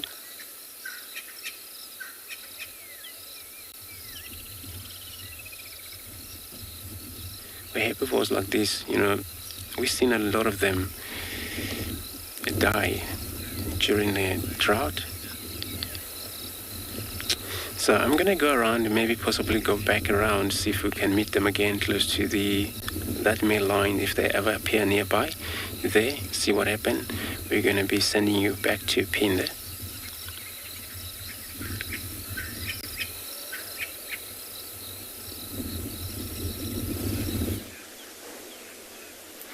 Okay, so we are back with this pride, or still with this pride rather, and most of them have ventured up onto the top of this hill. We did try and go around the back and couldn't get a view on them. Oh my gosh, one is doing such a good stalk on the right with its full belly almost dragging on the floor. There it goes.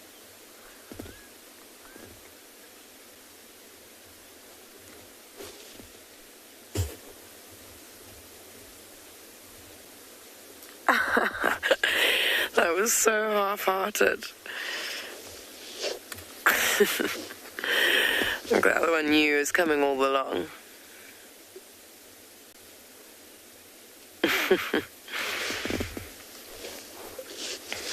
Chuffed that they're being so active, because, like I said earlier, and like we saw with them with their nyala leg, they have eaten, so they're fat and full.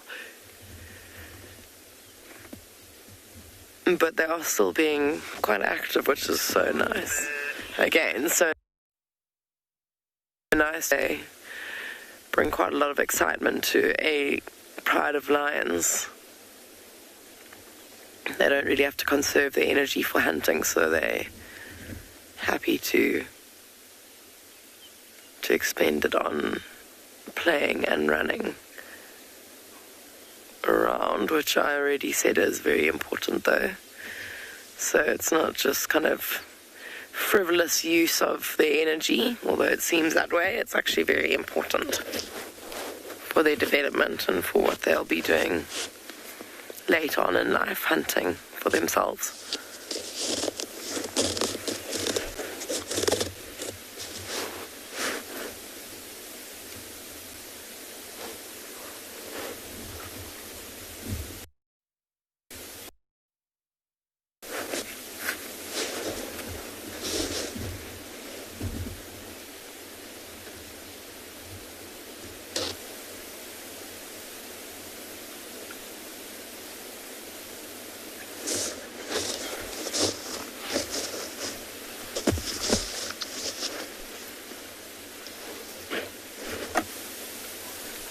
Pretty cool being able to get this angle on a pride of lions, looking up at them. You know, they're around the vehicle and you kind of a little bit higher up than they are. So it's nice getting a bit of a different view.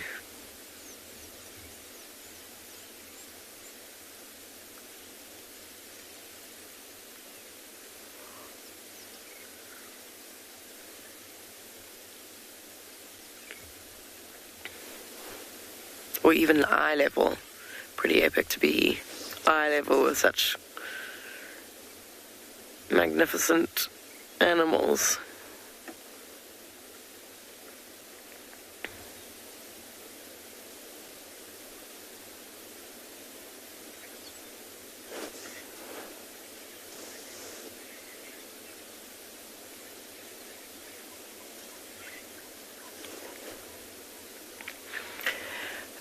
On some occasions, the lionesses will mate with their fathers. They'll stay with the pride. And then on other occasions, which we actually spoke about earlier, how two of the lionesses of this pride, the sub-adults, have actually broken away and are now mating with adults of dominant males of a different territory. So it can happen that occasionally the female will mate with her father, and that's how the pride kind of gets bigger and bigger. But yeah, sometimes there will be a breakaway, and that will generally be because of the food, not wanting to share. It's not necessarily like I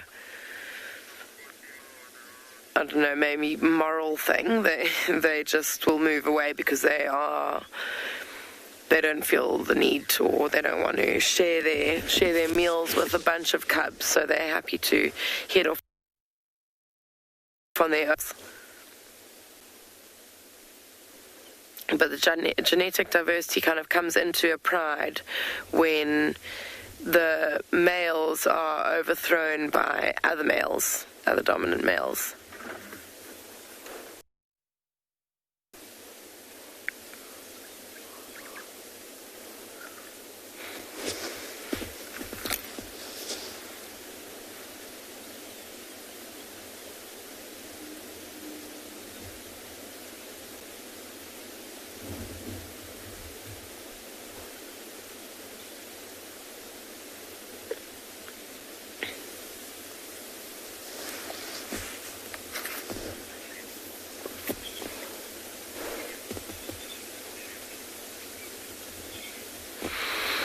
Yeah, that is extremely true.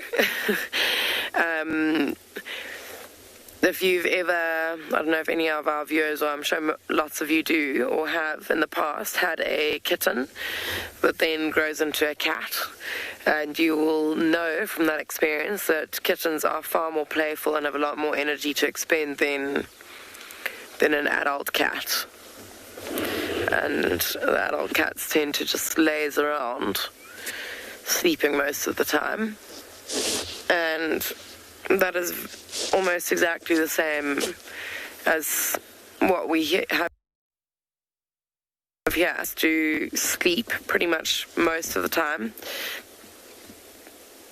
with the odd hunt in between to provide for their cubs.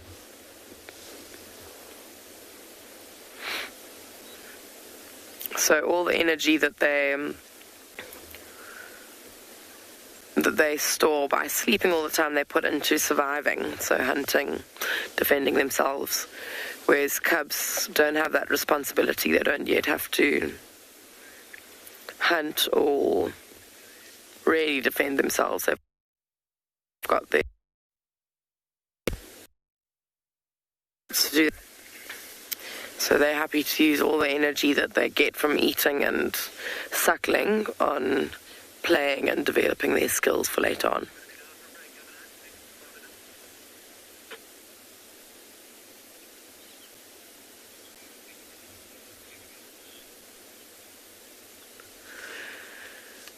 They do look like they are settling down, and as we've kind of seen, they've got quite fat bellies. I think that they might be settling in for the day. But we are going to send you across to Andrew with his male lion.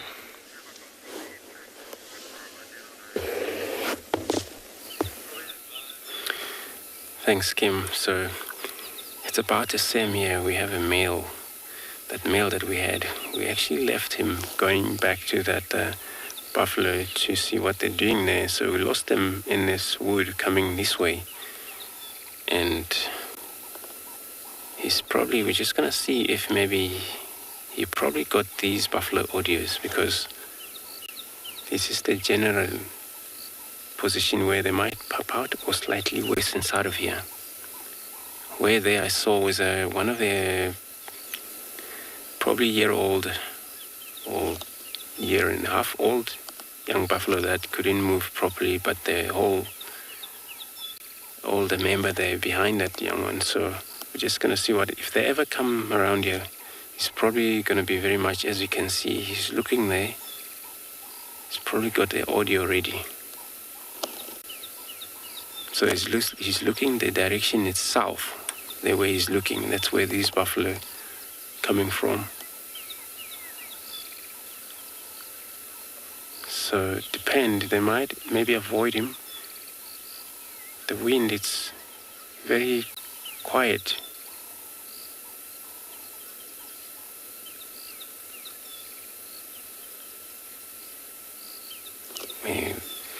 For sure, males are always, very chill animal. So I heard one of a buffalo make sound. That's why he looked back there again. But now he's 100% sure there is a buffalo coming his way. Some buffalo, they would attempt to chase the male lion, or if he's a single, but some, they were trying to move away immediately. He's probably got a visual right now. He's showing very interest on that.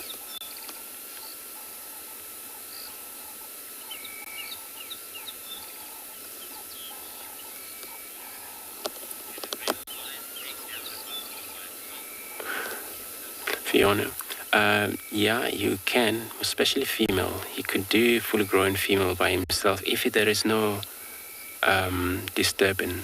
Disturbing we're talking about is the whole herd coming back to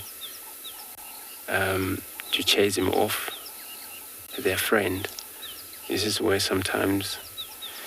So I'm gonna move backwards. So we gotta, looks like they're moving towards him for now. So I'm gonna move backwards just to see what is going to be happening. So we don't want to be part of the issue here, but it's okay if we keeping the distance just to see. Then if it's ever hunt happened, we still got it both. Soon we'll have a buffalo visual, and then while we got him there, if we lost him for now, it's fine. We're going to locate him.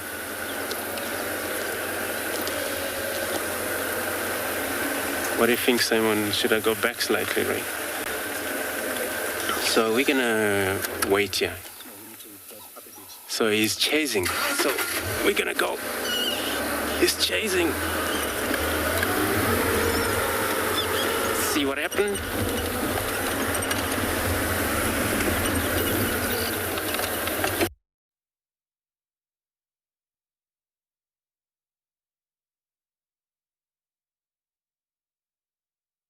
Fleer, and that was the Fleer hand. Crash, live, lost.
Sorry everyone about that cut off beat there. So what happened when you were all off, it happens that the whole herd rushed back to that male, and then we saw him run across this road, and then I'm sure we'll find him, but it's so cool just to see the behavior of the whole buffalo, how they react after seeing dangerous.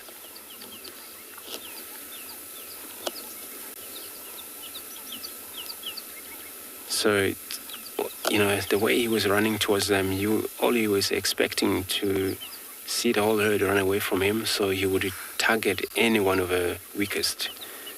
But likely not that they eventually, once they spot him.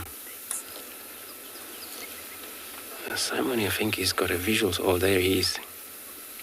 So you see now he's trying to make a space for them to walk past him.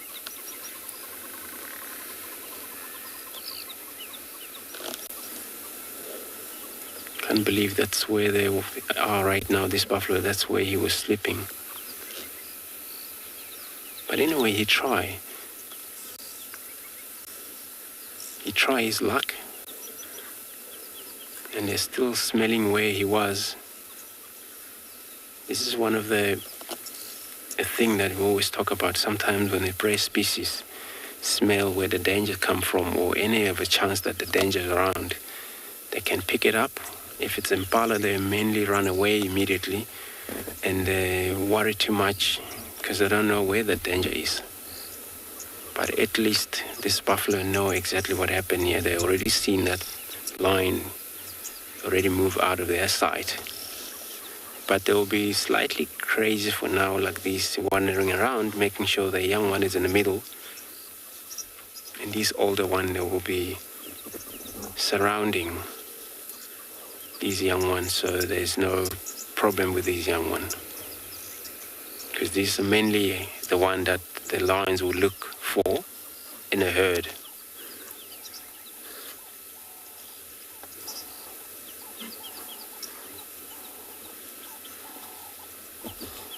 See how they're smelling on the ground? This way he was lying down there.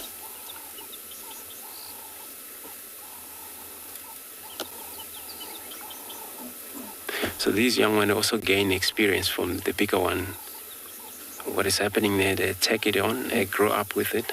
So it's their life, it's a safety way of knowing exactly how to react if the situation is like this next time, if they're alone without these parents.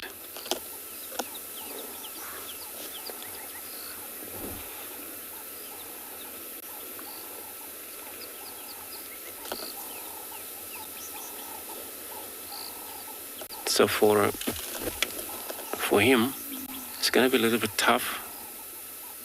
I don't think if he ever try again, it's when this buffalo would they're going to forget what happened in the next probably an hour or two when they were slightly away from here.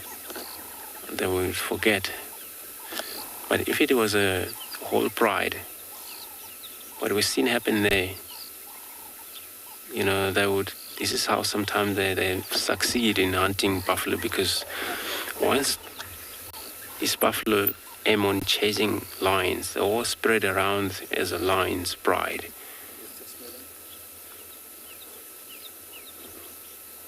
This one, I think she's trying to move around close to where that lioness has disappeared into.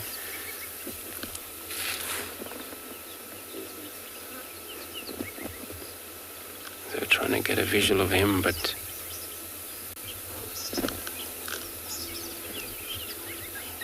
maybe he's lying flat somewhere there in these grasses.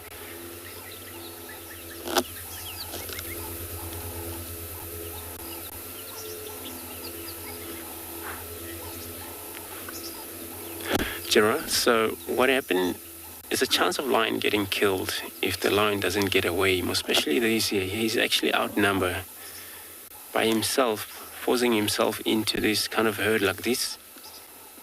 And then if they push him, he doesn't want to get away, you would get a very serious injury. But it's cool that we saw him run away from them. This is how he would save his own life. And then he's also not walking properly. What I saw there, it looks like he had a problem with walking, probably limp a bit.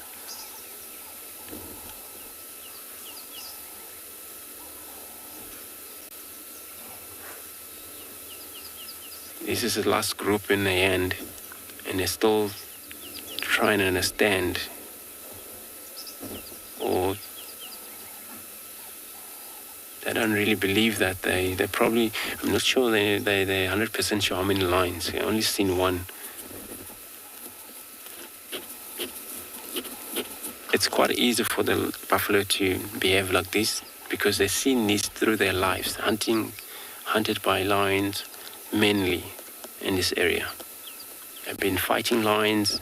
Some of them lost their lives, killed by the lions.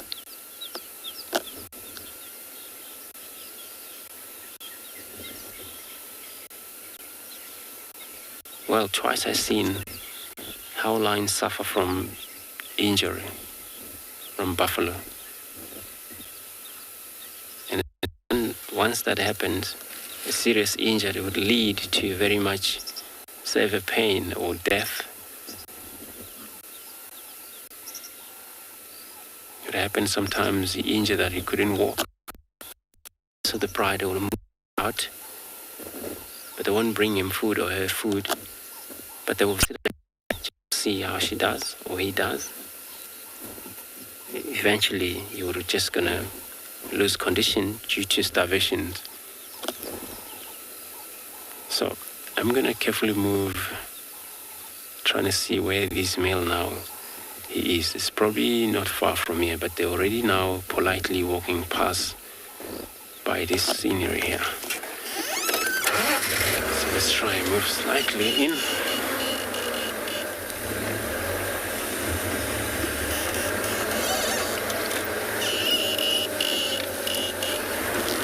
Wherever he is, probably just lying flat.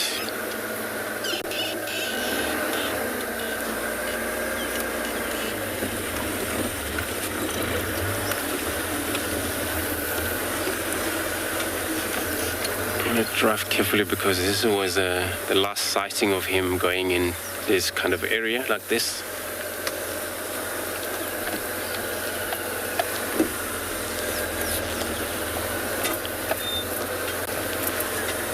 So I'm going to carry on. Look, I'm very much interested to see where he is. So we got a sighting of him again.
yellow-billed kite flying over.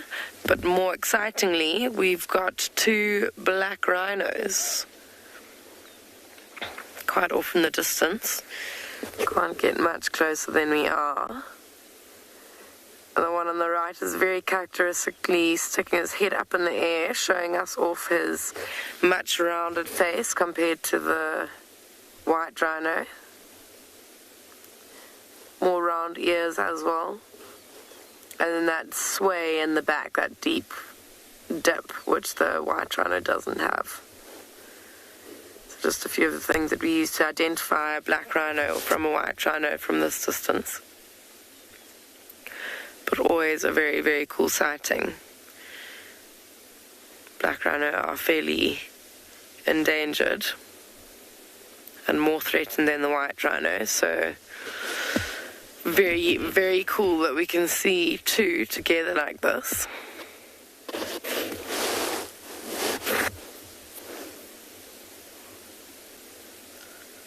From this distance, I won't be able to say exactly what's going on, exactly what the situation is, but generally speaking, black rhino are usually solitary unless they have a calf, so it is possible that this is a mating pair of rhino, a male following the female around,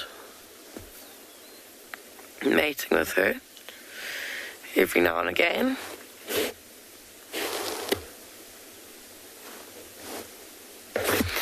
And contributing to the growing population of black rhino in South Africa, which is very exciting.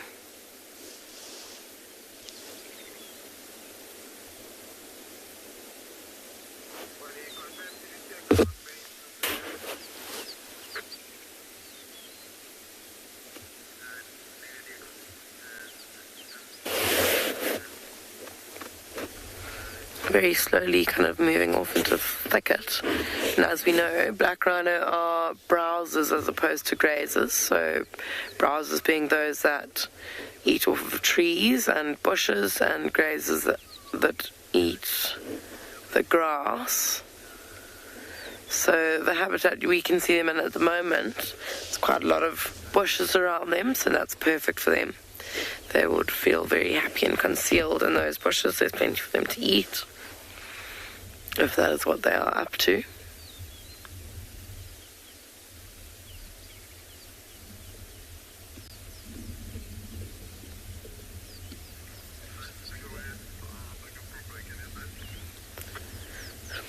Number of zebra as well.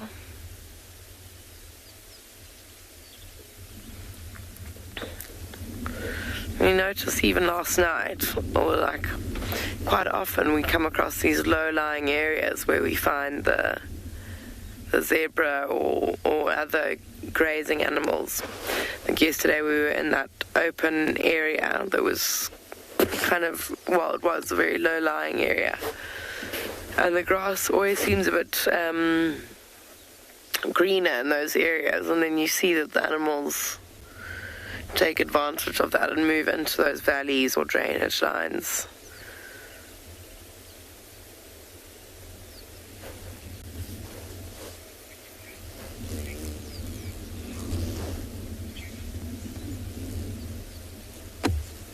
Oops.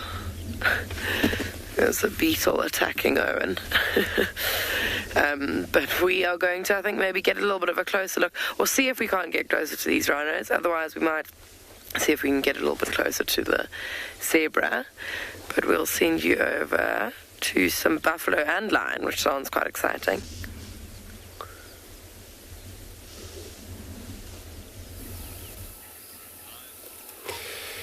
Good luck, Kim. So what you see there on the background is this buffalo again. So it looks like he ran slightly far from that last position. He found himself into this little mound. But I don't think this is the hunting again. Just trying to see if you stay away from the buffalo. And they were, unless if the change come this direction here, they were moving. Looks like they're going to avoid him from that. Unless if they go to sight of him again, they'll be probably interested on getting him off of this side.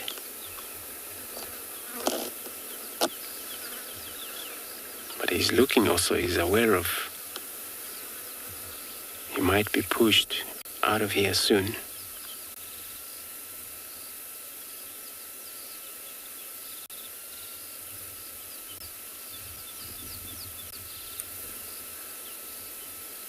So it's cool having these herd of buffalo here.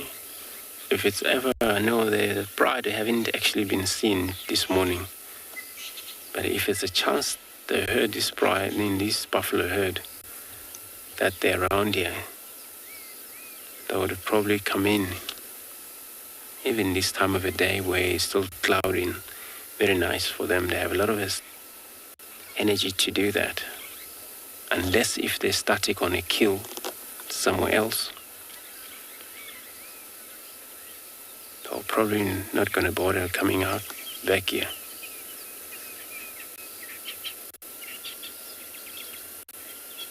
But he can't stop looking at them. It's not that maybe he's scared of them. He's looking for any easy target there. It happens maybe he would either be behind the herd always, or forget about the herd, just lying here flat.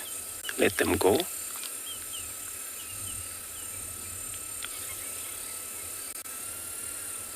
But there is a baby, probably maybe a day old, that cannot even walk properly, still young.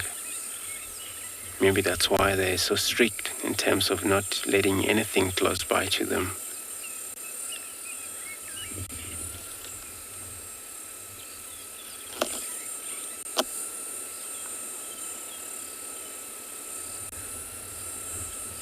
They've probably got his scent where he have moved on. These bulls, they're leading the herd right in front. They're the one they always see what happened in front of the herd because there's a security.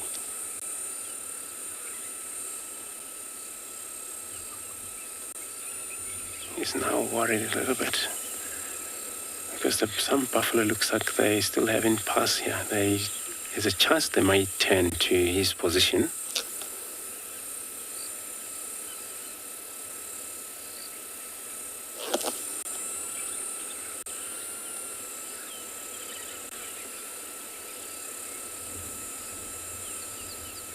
He's busy deducting and a target there. It's a plenty of buffalo here, so what he can do is, if he has to, like we saw him run towards them, if they were to run away from him there, whoever cannot make it, he will be down already by that time. So, but they were so clever in making sure they have to push this line away before they run off all of them.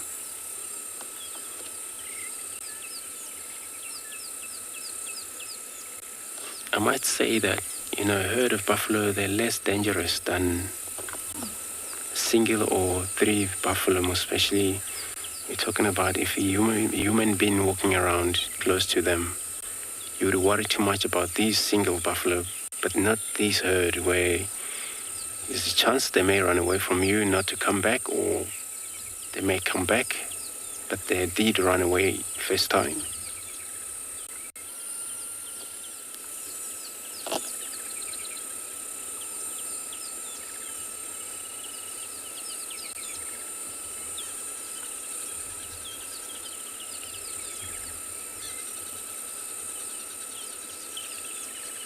See how they're moving in.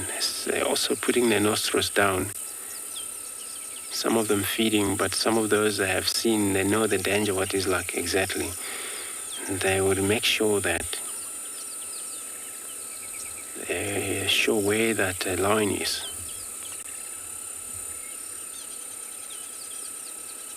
But clever pride of line, this is what they do. They flush the herd, and the herd would come back.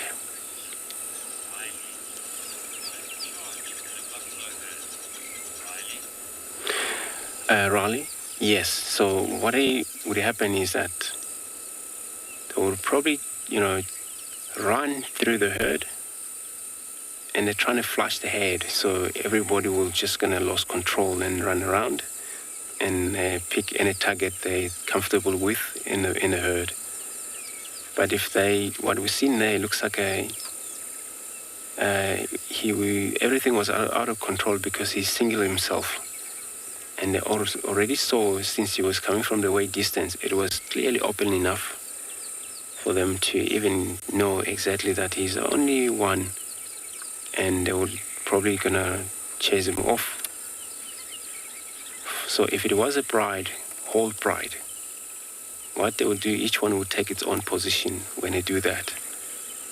When they run for single target and they fail, is that the whole herd will run, and the one with a lot of energy will run back to the herd again. By that is this way he or she single herself from the herd, and the whole pride was just gonna get around that, making sure that they have to do big damage or possible kill it before the whole herd go back to that area. Eventually herd, of course, they may come back and they find they already killed it. What they will do is they will leave the body still kicking, and they will just gonna stand far distances while the whole herd is around that killing scene. Eventually they will move off, and then they will return back to feed on their prey.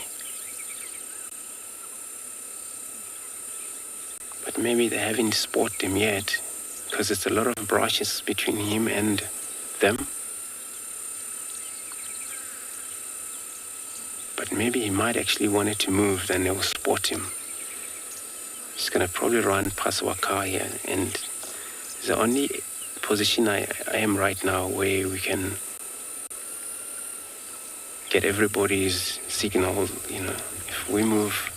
If I move slightly, then I may likely to lose signal, so we don't see what's gonna happen.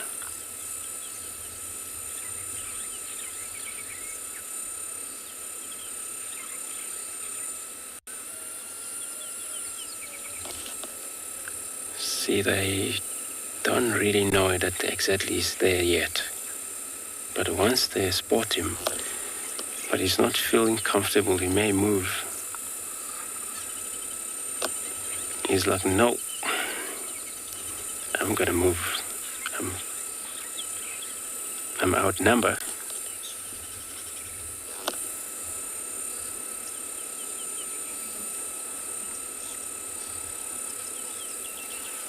Well, it's a lot of meal for sure.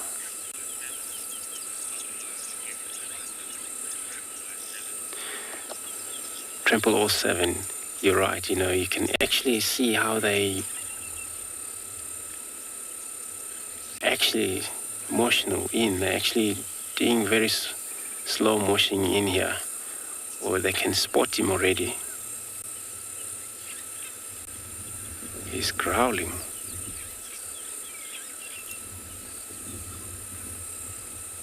It's like very low kind of growl, very low.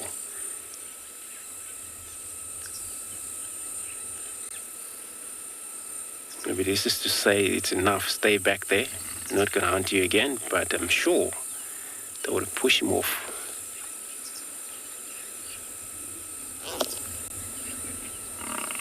Listen to this silent segment over here we're gonna do.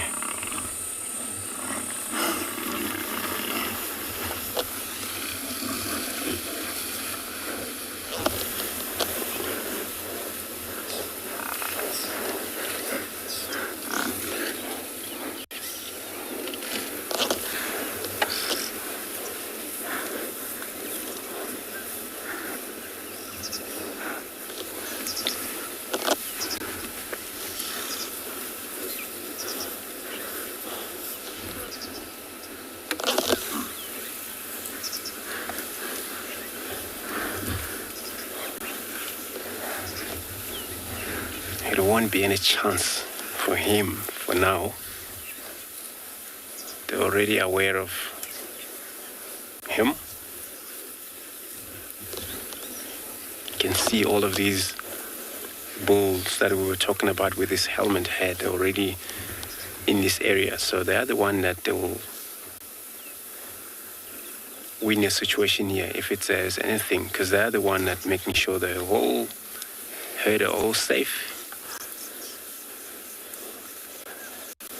So from this stage now, when they move out of here, they make sure these bigger bulls, they will lead forward. And then the other one, they will be right in the end. So guys, I'm going to stay here just to see what these buffalo they would end up to with this line.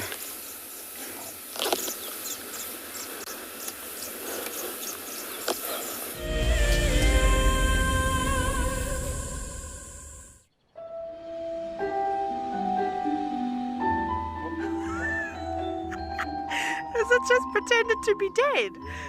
Oh, that was amazing.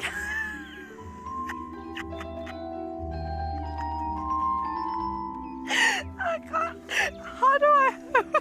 It's like that is hands down the coolest. Expect the unexpected here on Wild Earth daily.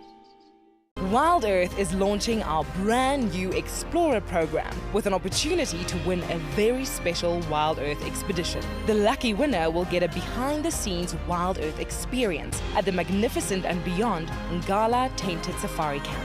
The prize includes a 3-night stay for you and a friend with a chance to sleep out in the unique Ngala treehouse. Become a Wild Earth Explorer and stand a chance to win this and many other prizes. Terms and conditions apply. Why is the Mara special? It's one of the only few places that you can find the annual wildebeest migration. I will still go for the lion. The main reason is a sign of royalty, leadership in my tribe, and apart from that, over here, it is feared by all but loved by everyone. Catch up with the guides daily here on Wild Earth. Join our Explorers program so we can keep on sharing nature with the world. For a monthly subscription, you will have the opportunity to win fantastic Wild Earth expeditions, have access to an animal identification app, receive weekly highlights from our shows, and much more. All the money will go to keeping these live safaris on air, which in turn connects a global population with nature.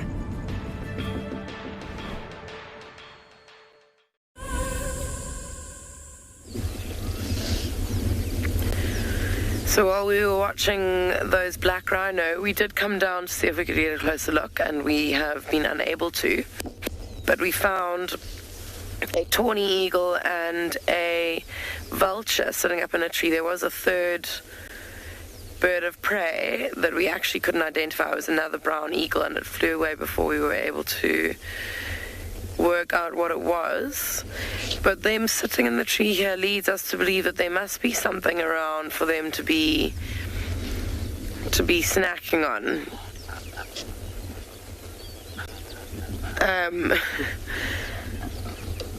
Oh wow, impala having quite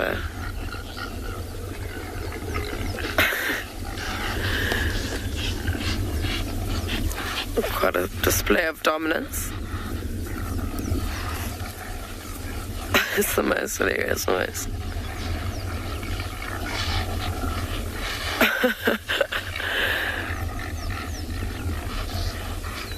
I don't know if you can hear that, but they are going mad.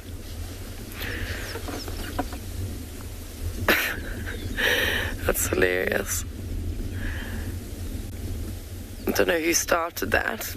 That is what we call rutting. It is not yet rutting season. Rutting season starts in kind of April time, March, April, May kind of time.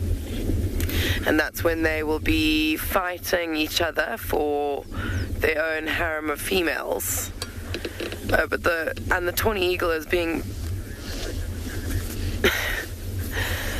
What is... It looks like a female redback shrike that was, what's the word? I've just completely forgotten the word. Yeah, just kind of harassing the tawny eagle. I don't know if she might have a nest nearby, that she's not happy with him being nearby. But yesterday we were talking about, when we were with that giraffe skeleton, we were talking about animals that help to clean up and scavenge from carcasses. The vulture's an obvious one, but I also mentioned a few other birds of prey that will happily scavenge. The tawny eagle is one of those birds. And there was a yellow-billed kite, and like I said, that unidentified other bird. And the fact that there were so many all in one tree does make you think that there must be something nearby, but we've scanned around with our binoculars and we haven't been able to see anything yet.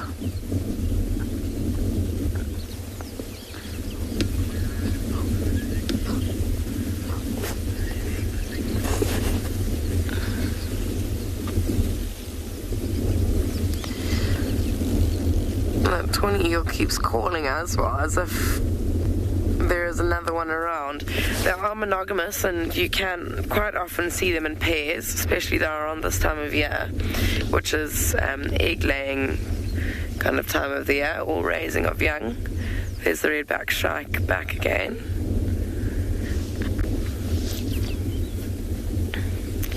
But again, interesting. I mean, if there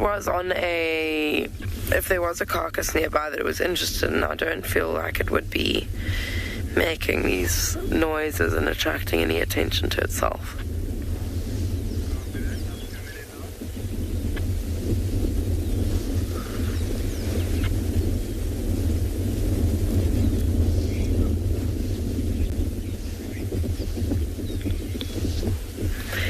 Haley, the sky looks that way, but the feel is not the feel of rain. It's quite warm. The wind is blowing a bit, so I feel like the cloud cover might blow off. And these clouds are just not ominous or heavy enough to rain on us. We've had a few very soft drips or drops on us. There you go. Yeah, that shrike attacking. It's going so close. If I were it, I would keep my distance. I mean, I can't imagine the tawny eagle snatching it out of the air, but it does have a rather big and powerful bill that could do some damage.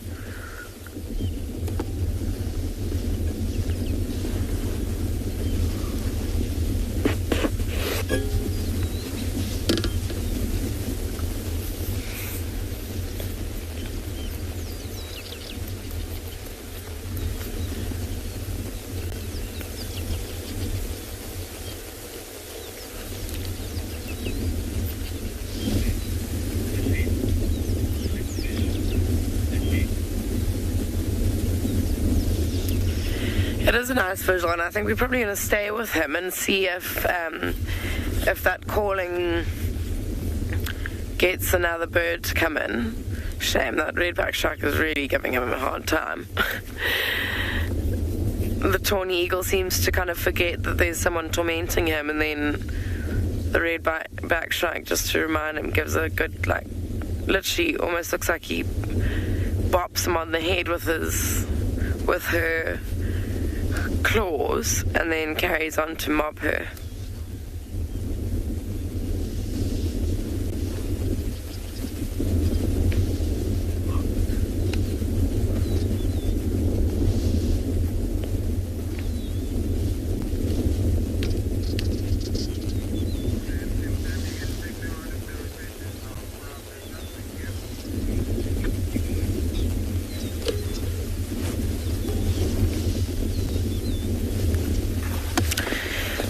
And across the hill we have a wildebeest with a warthog with a calf. It's quite interesting for a bit of a size comparison. You can see how the baby wildebeest or the wildebeest calf fits in between the sizes of the wildebeest and the warthog. This is actually the first wildebeest calf that I've seen around this area. And interestingly, I'm sure it's got to do with rainfall, there seem to be a lot of youngsters on the floodplain where we were last night, as opposed to in the rest of the reserve. Maybe the males just got to those ones quicker, or they might have been... I mean, with Pinda's habitat and with these mountains that you can see in the background, the weather and the habitat on Pinda are all very, very different. So just that slight variation in the seasons, possibly like a little bit later rain, a little bit earlier rain, would be the reason for these different timed births.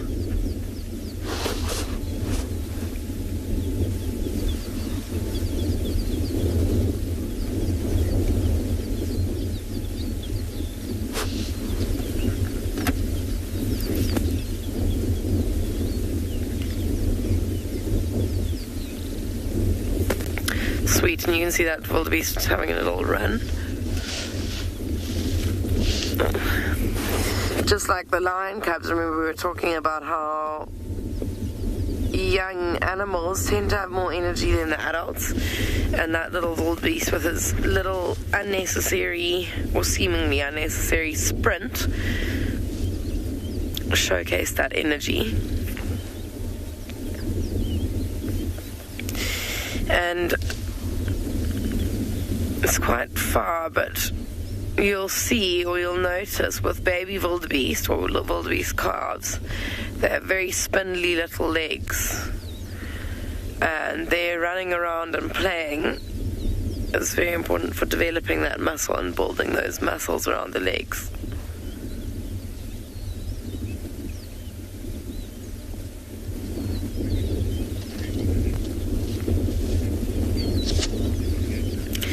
Wow, that calf is probably only a few days old. It's quite difficult to say from here exactly. Well, I mean, it's difficult to say exactly either way, unless you saw it being born. But it looks very little, very skinny. Hasn't gained much weight from drinking yet. And on top of that, most of the wildebeest calves that we have on Pinda are within 2 weeks old, because they all started to have their young about 2 weeks ago. So yeah, I mean, it'll be less than 2 weeks, but I would say even less than 1 week. That one, it's very, very skinny, very little, and it's yet to gain from its mother's milk and grow that muscle and just get a bit stronger and more sturdy.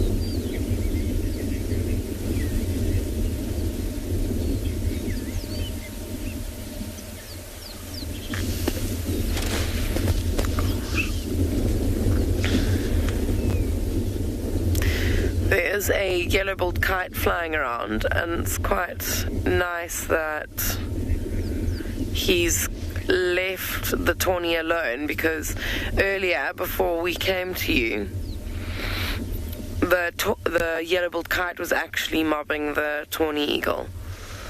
So I think it's a little bit of a better enemy, a shrike, as opposed to a kite.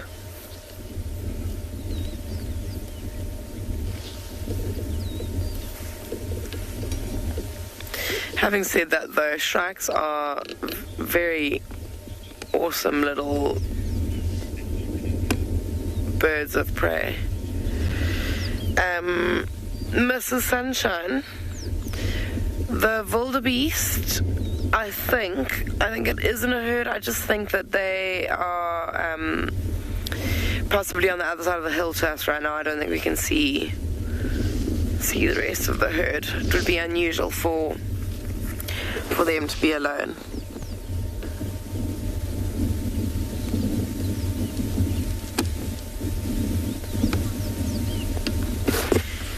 She obviously does feel quite safe though, because there's a number of eyes around with all the impala and zebra that are hanging around. So she's not completely alone. She may not be amongst her own species, but she is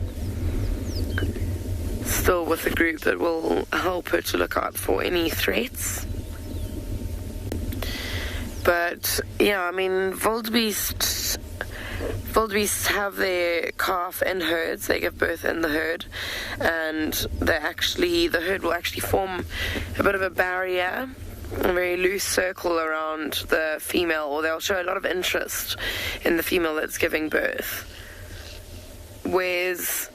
So they'll stay within the herd while they give birth. But impala, on the other hand, will actually go off and seek like a little dense thicket where they'll go and give birth, and they'll actually stay with that impala lamb for a couple of days, going out and grazing and then coming back and letting the impala lamb suckle.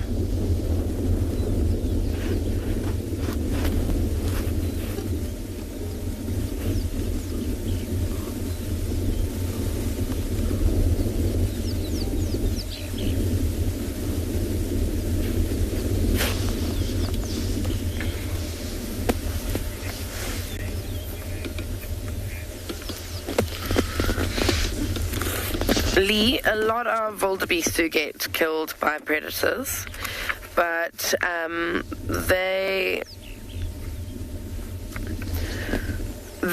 half of their kind of survival tactics is good breeding, or being quite effective in their breeding. So even though they are quite an easy target for predators, most will tend to last quite a while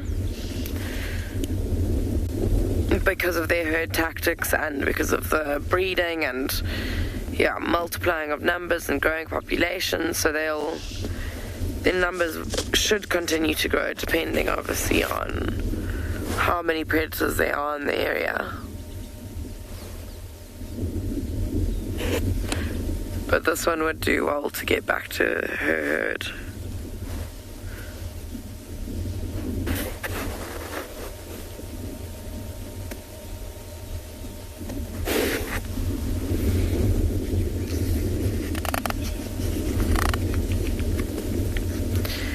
Okay, I think that we may carry on from here. I was hoping that a second tawny may come with all that calling, but it doesn't seem so. We are going to send you over to see another species of plains game.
Everyone, so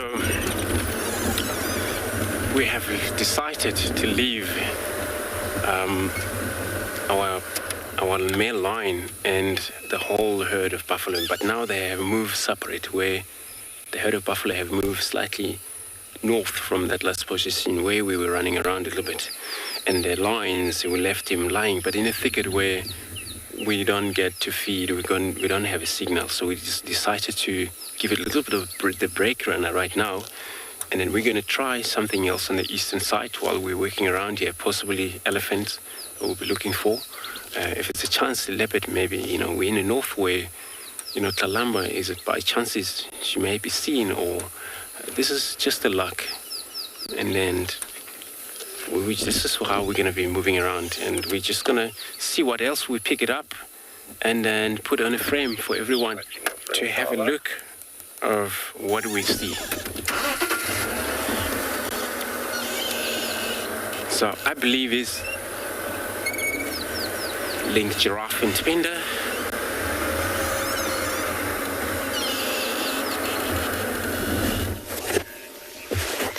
Welcome back.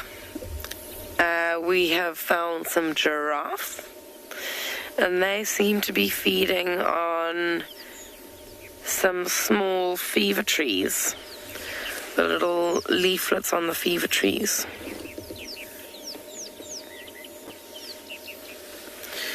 There are loads of little fever trees in this area. Almost all the trees behind them that you can see are fever trees.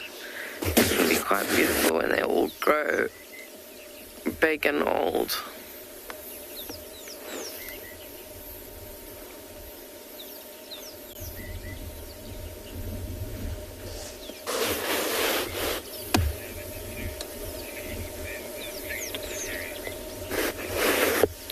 Lavender blue we don't get, baobab trees do not occur naturally in this area.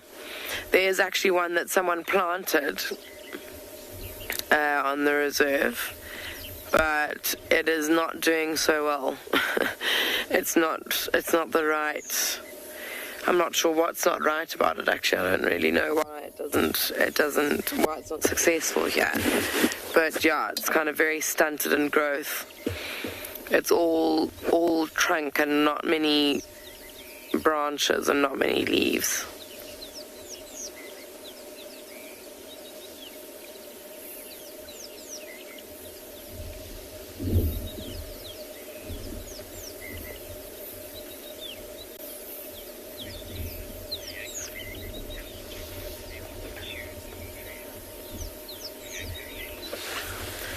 Bianca, that's a good question.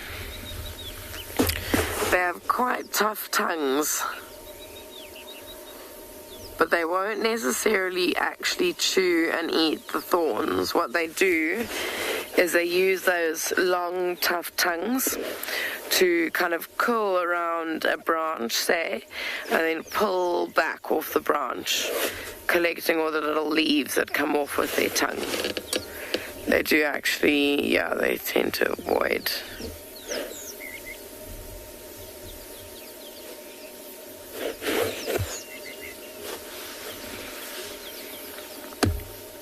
Avoid actually eating the thorns.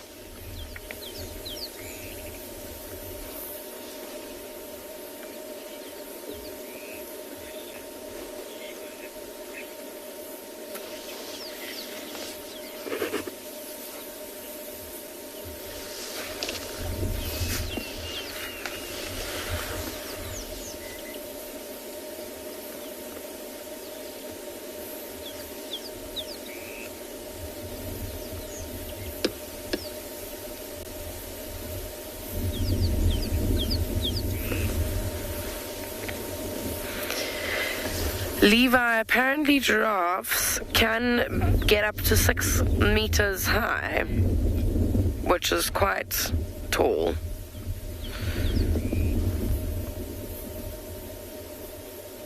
Can you imagine standing next to a 6 meter high giraffe? Would be a pretty intimidating thing. Oh, apologies.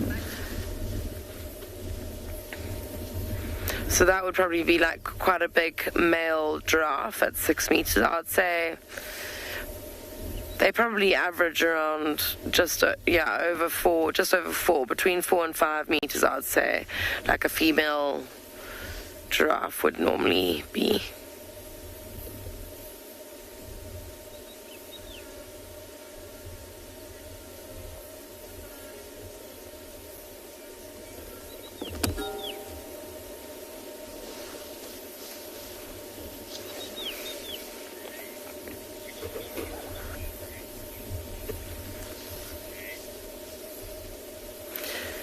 I have absolutely no idea which species of giraffe has the most spots, and to be honest, I'm not sure anyone else would.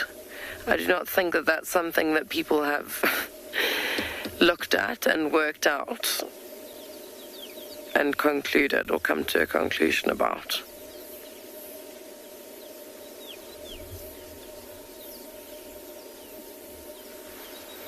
There are certain giraffe species that have patterns or spots that are or patches that are closer together than others, and maybe they would have more spots, but then maybe their spots are bigger. So yeah, I'm not sure.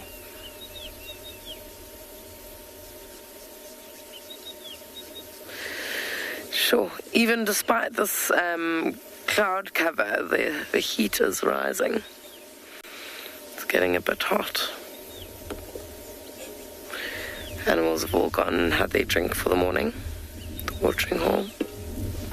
Preparing for a hot day.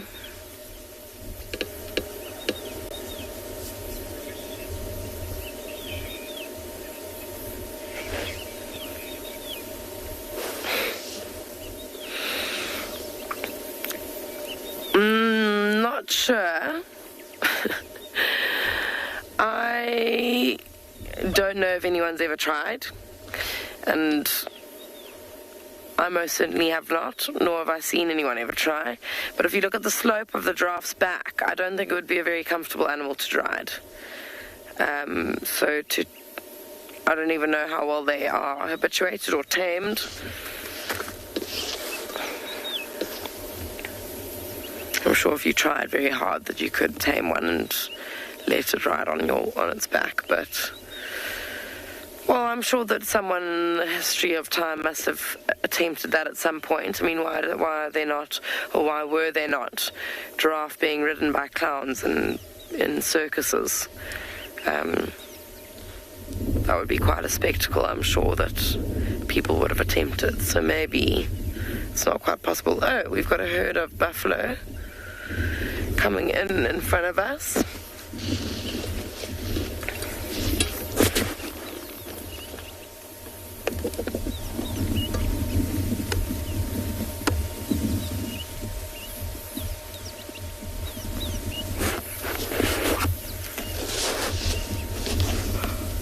Small herd.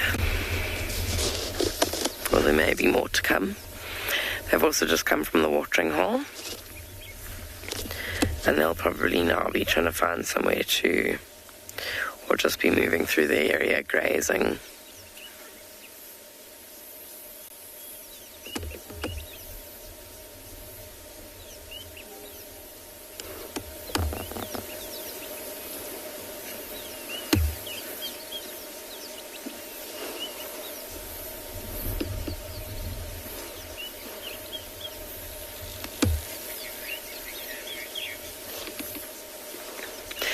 We might try and get a little bit closer to these buffaloes, but we are going to send you to Kijima for now while we reposition a little bit.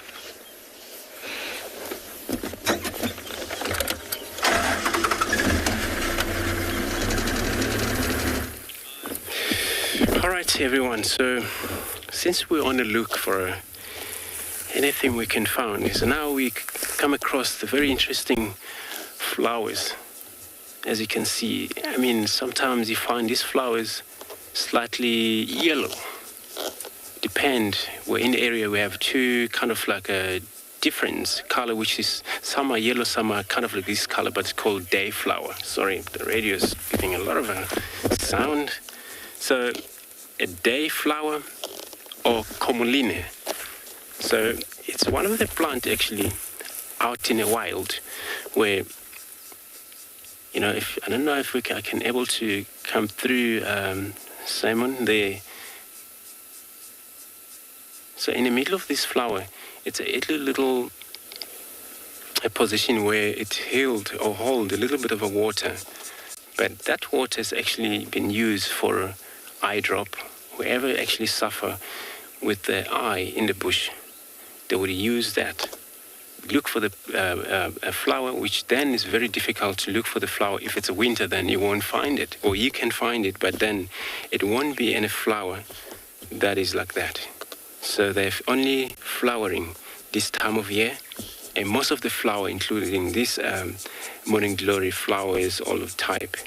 And only just because of that now, it just rained. You know, they pick up again, and then all you see, as long as you drive along the road.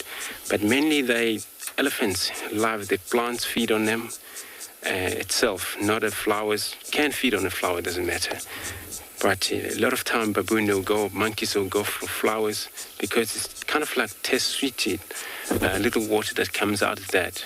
But it's useful for eye drop, comolina or day flower plant that you mainly find in the bush. So those of spend a lot of time in the bush, or hunters, or in the older days, they will rely on such a plant. But then if it's in the summer, because in the winter you won't see many of them around, and they will rather use something else. And then for sunburn, they would use a sausage tree, and then they'll peel off these huge fruit, and they apply on their skin. Then, of course, there's sun preventions. This is kind of like an older day where the people used to hunt, but it's such a beautiful sea inside. This is where it shows a little bit of a yellow. And then from there, it's going to drop off. A small seed is going to drop off to the ground, where the next year, the seed is going to germinate. And again, is another plant is going to take over. Comolina day flower. So we're going to move on along this road here. Hopefully we come across anything, maybe another cat. You never know where the other pride of lions as a Talamati are right now. But probably that they would be around, or even though they're out of reach for us right now. But I'm sure with the smell of buffalo that they have came up past in the area, there's a chance that also looks like elephants were here, hey? Simon, look at this. Just gonna see where these elephants are fresh. Were here.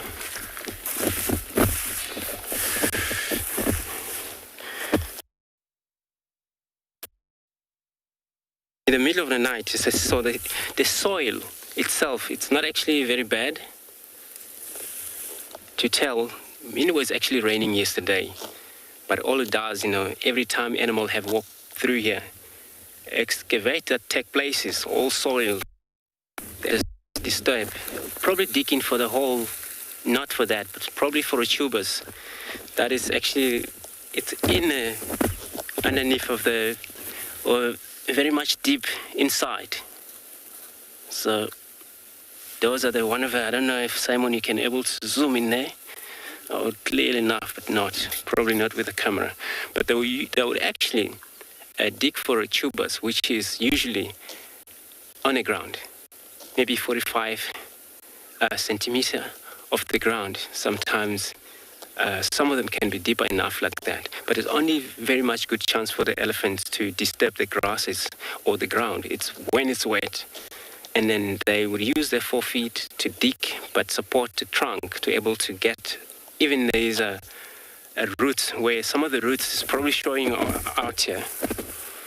This is one of the roots, but I think it was not all about that. This was all about maybe the tubers, because if it was all about these would be actually been dug off, probably trying to chew, and then all you see here is the remain of the bark that maybe didn't feed on, and you can able to witness the trees will also be disturbed. And then this is where you can tell, oh, there was actually that elephant was digging for a roots or anything, but that probably was for a tubers, which is actually round fruit, or then it usually produce a little bit of the plants grow up. But for the animal to know exactly, they don't have to sense through the plant itself, but they sense through the surface where that plant exactly, it's got to have a specific smell for that elephant to know exactly what is underneath, it's eatable or not, or also how far it's in for that elephant to be able to dig and get it. So that's why I see it's quite a lot of sand disturbed here, because it's quite a lot easy with the soils. It's wet. Hopefully we'll find this elephant. Sometimes they travel far away, sometimes they don't really travel far away. There are waters everywhere, so they can drink as they go. Or sometimes more likely to find them swimming in one of these dams here.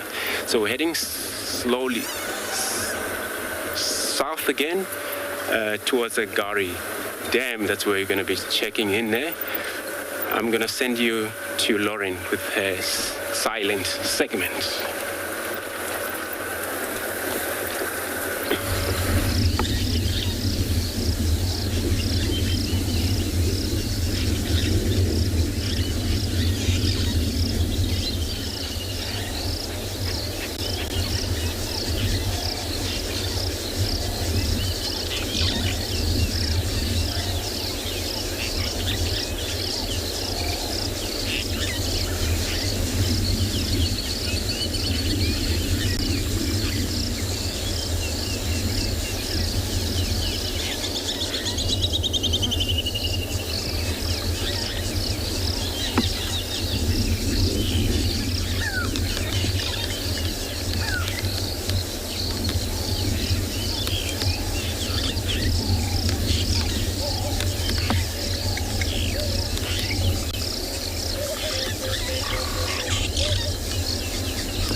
So we have a small herd of buffalo here that we've gotten ourselves a little bit closer to.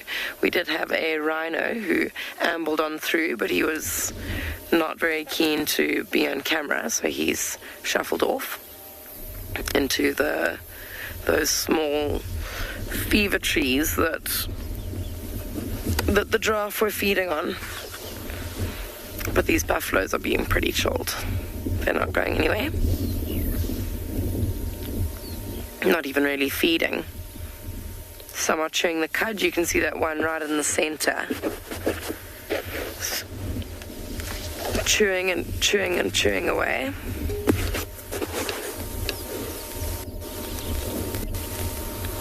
And he'll be chewing basically regurgitated grass. And they tend to chew grass or they just, they regurgitate it to carry on chewing it to, it's kind of part of their digestive system, that regurgitation and continuous chewing to grind it down really nice and fine and make sure they get all the nutrients that they can out of it. Like I said earlier, I think they've just come from a watering hole.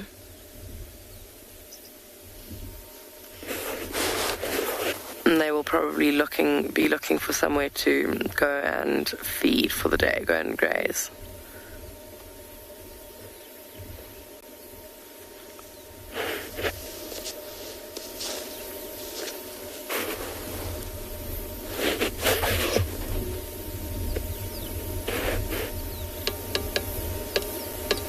So one on the left, very vigorously chewing her cud. You can see that bottom jaw kind of on a rotation.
Right, everyone, so we're talking about the tracks of elephants that have, looks like there's a whole group of them everywhere we go. There's a lot of tracks, but we discover one. So here we got a young male elephant, busy, so it looks like he's just playing mud. Buff for now, as you can see how he uses his foreleg. And then from there, he disturbed the water to very much dirty.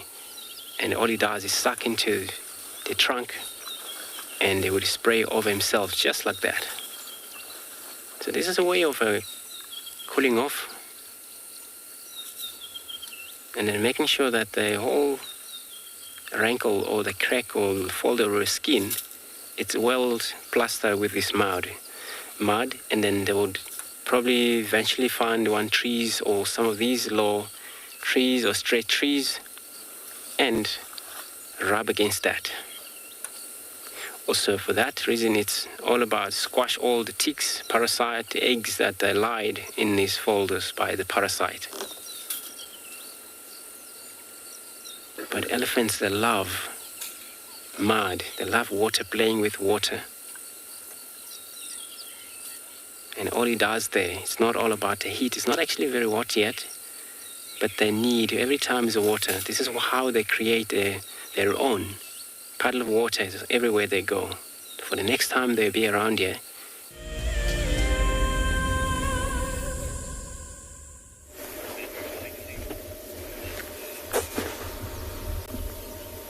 So in the background, or quite far off behind this little herd of buffalo, we've got some zebra.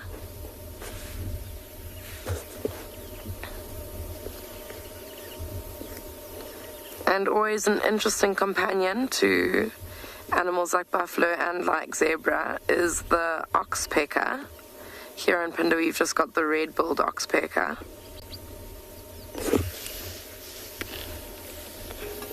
There's one perched, just one that I can see perched on the back of one of the buffalo.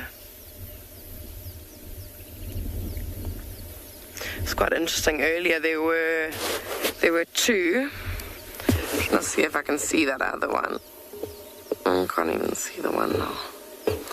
But there was it was a juvenile or a youngster. Didn't yet have its red bill or its coloured eye, so just quite pale looking. And I think if it were out of context, it would be quite a difficult bird to identify. But it was kind of making quite an interesting call to the adult while it was sitting on the back of the buffalo. It sounded like it was kind of calling for food, but that's... They're on the nose of that one now. In the center. Yeah, one shaking its head. It must be quite irritating. You can see the youngster there on the back without its red bill. It's interesting. I wonder if, and I'm sure it can feed itself, but possibly the adult is showing it or feeding it, and that's why it's calling to it like it was. Amazing how they hold onto the side like that. Okay, well, that's us for this morning. I hope you enjoyed your morning, and we will see you hopefully again this afternoon.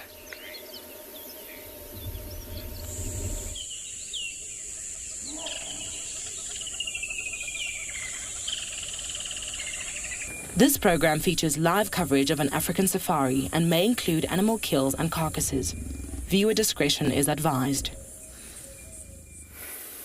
Good afternoon, everyone. I am clearly not the only one enjoying the sunshine today.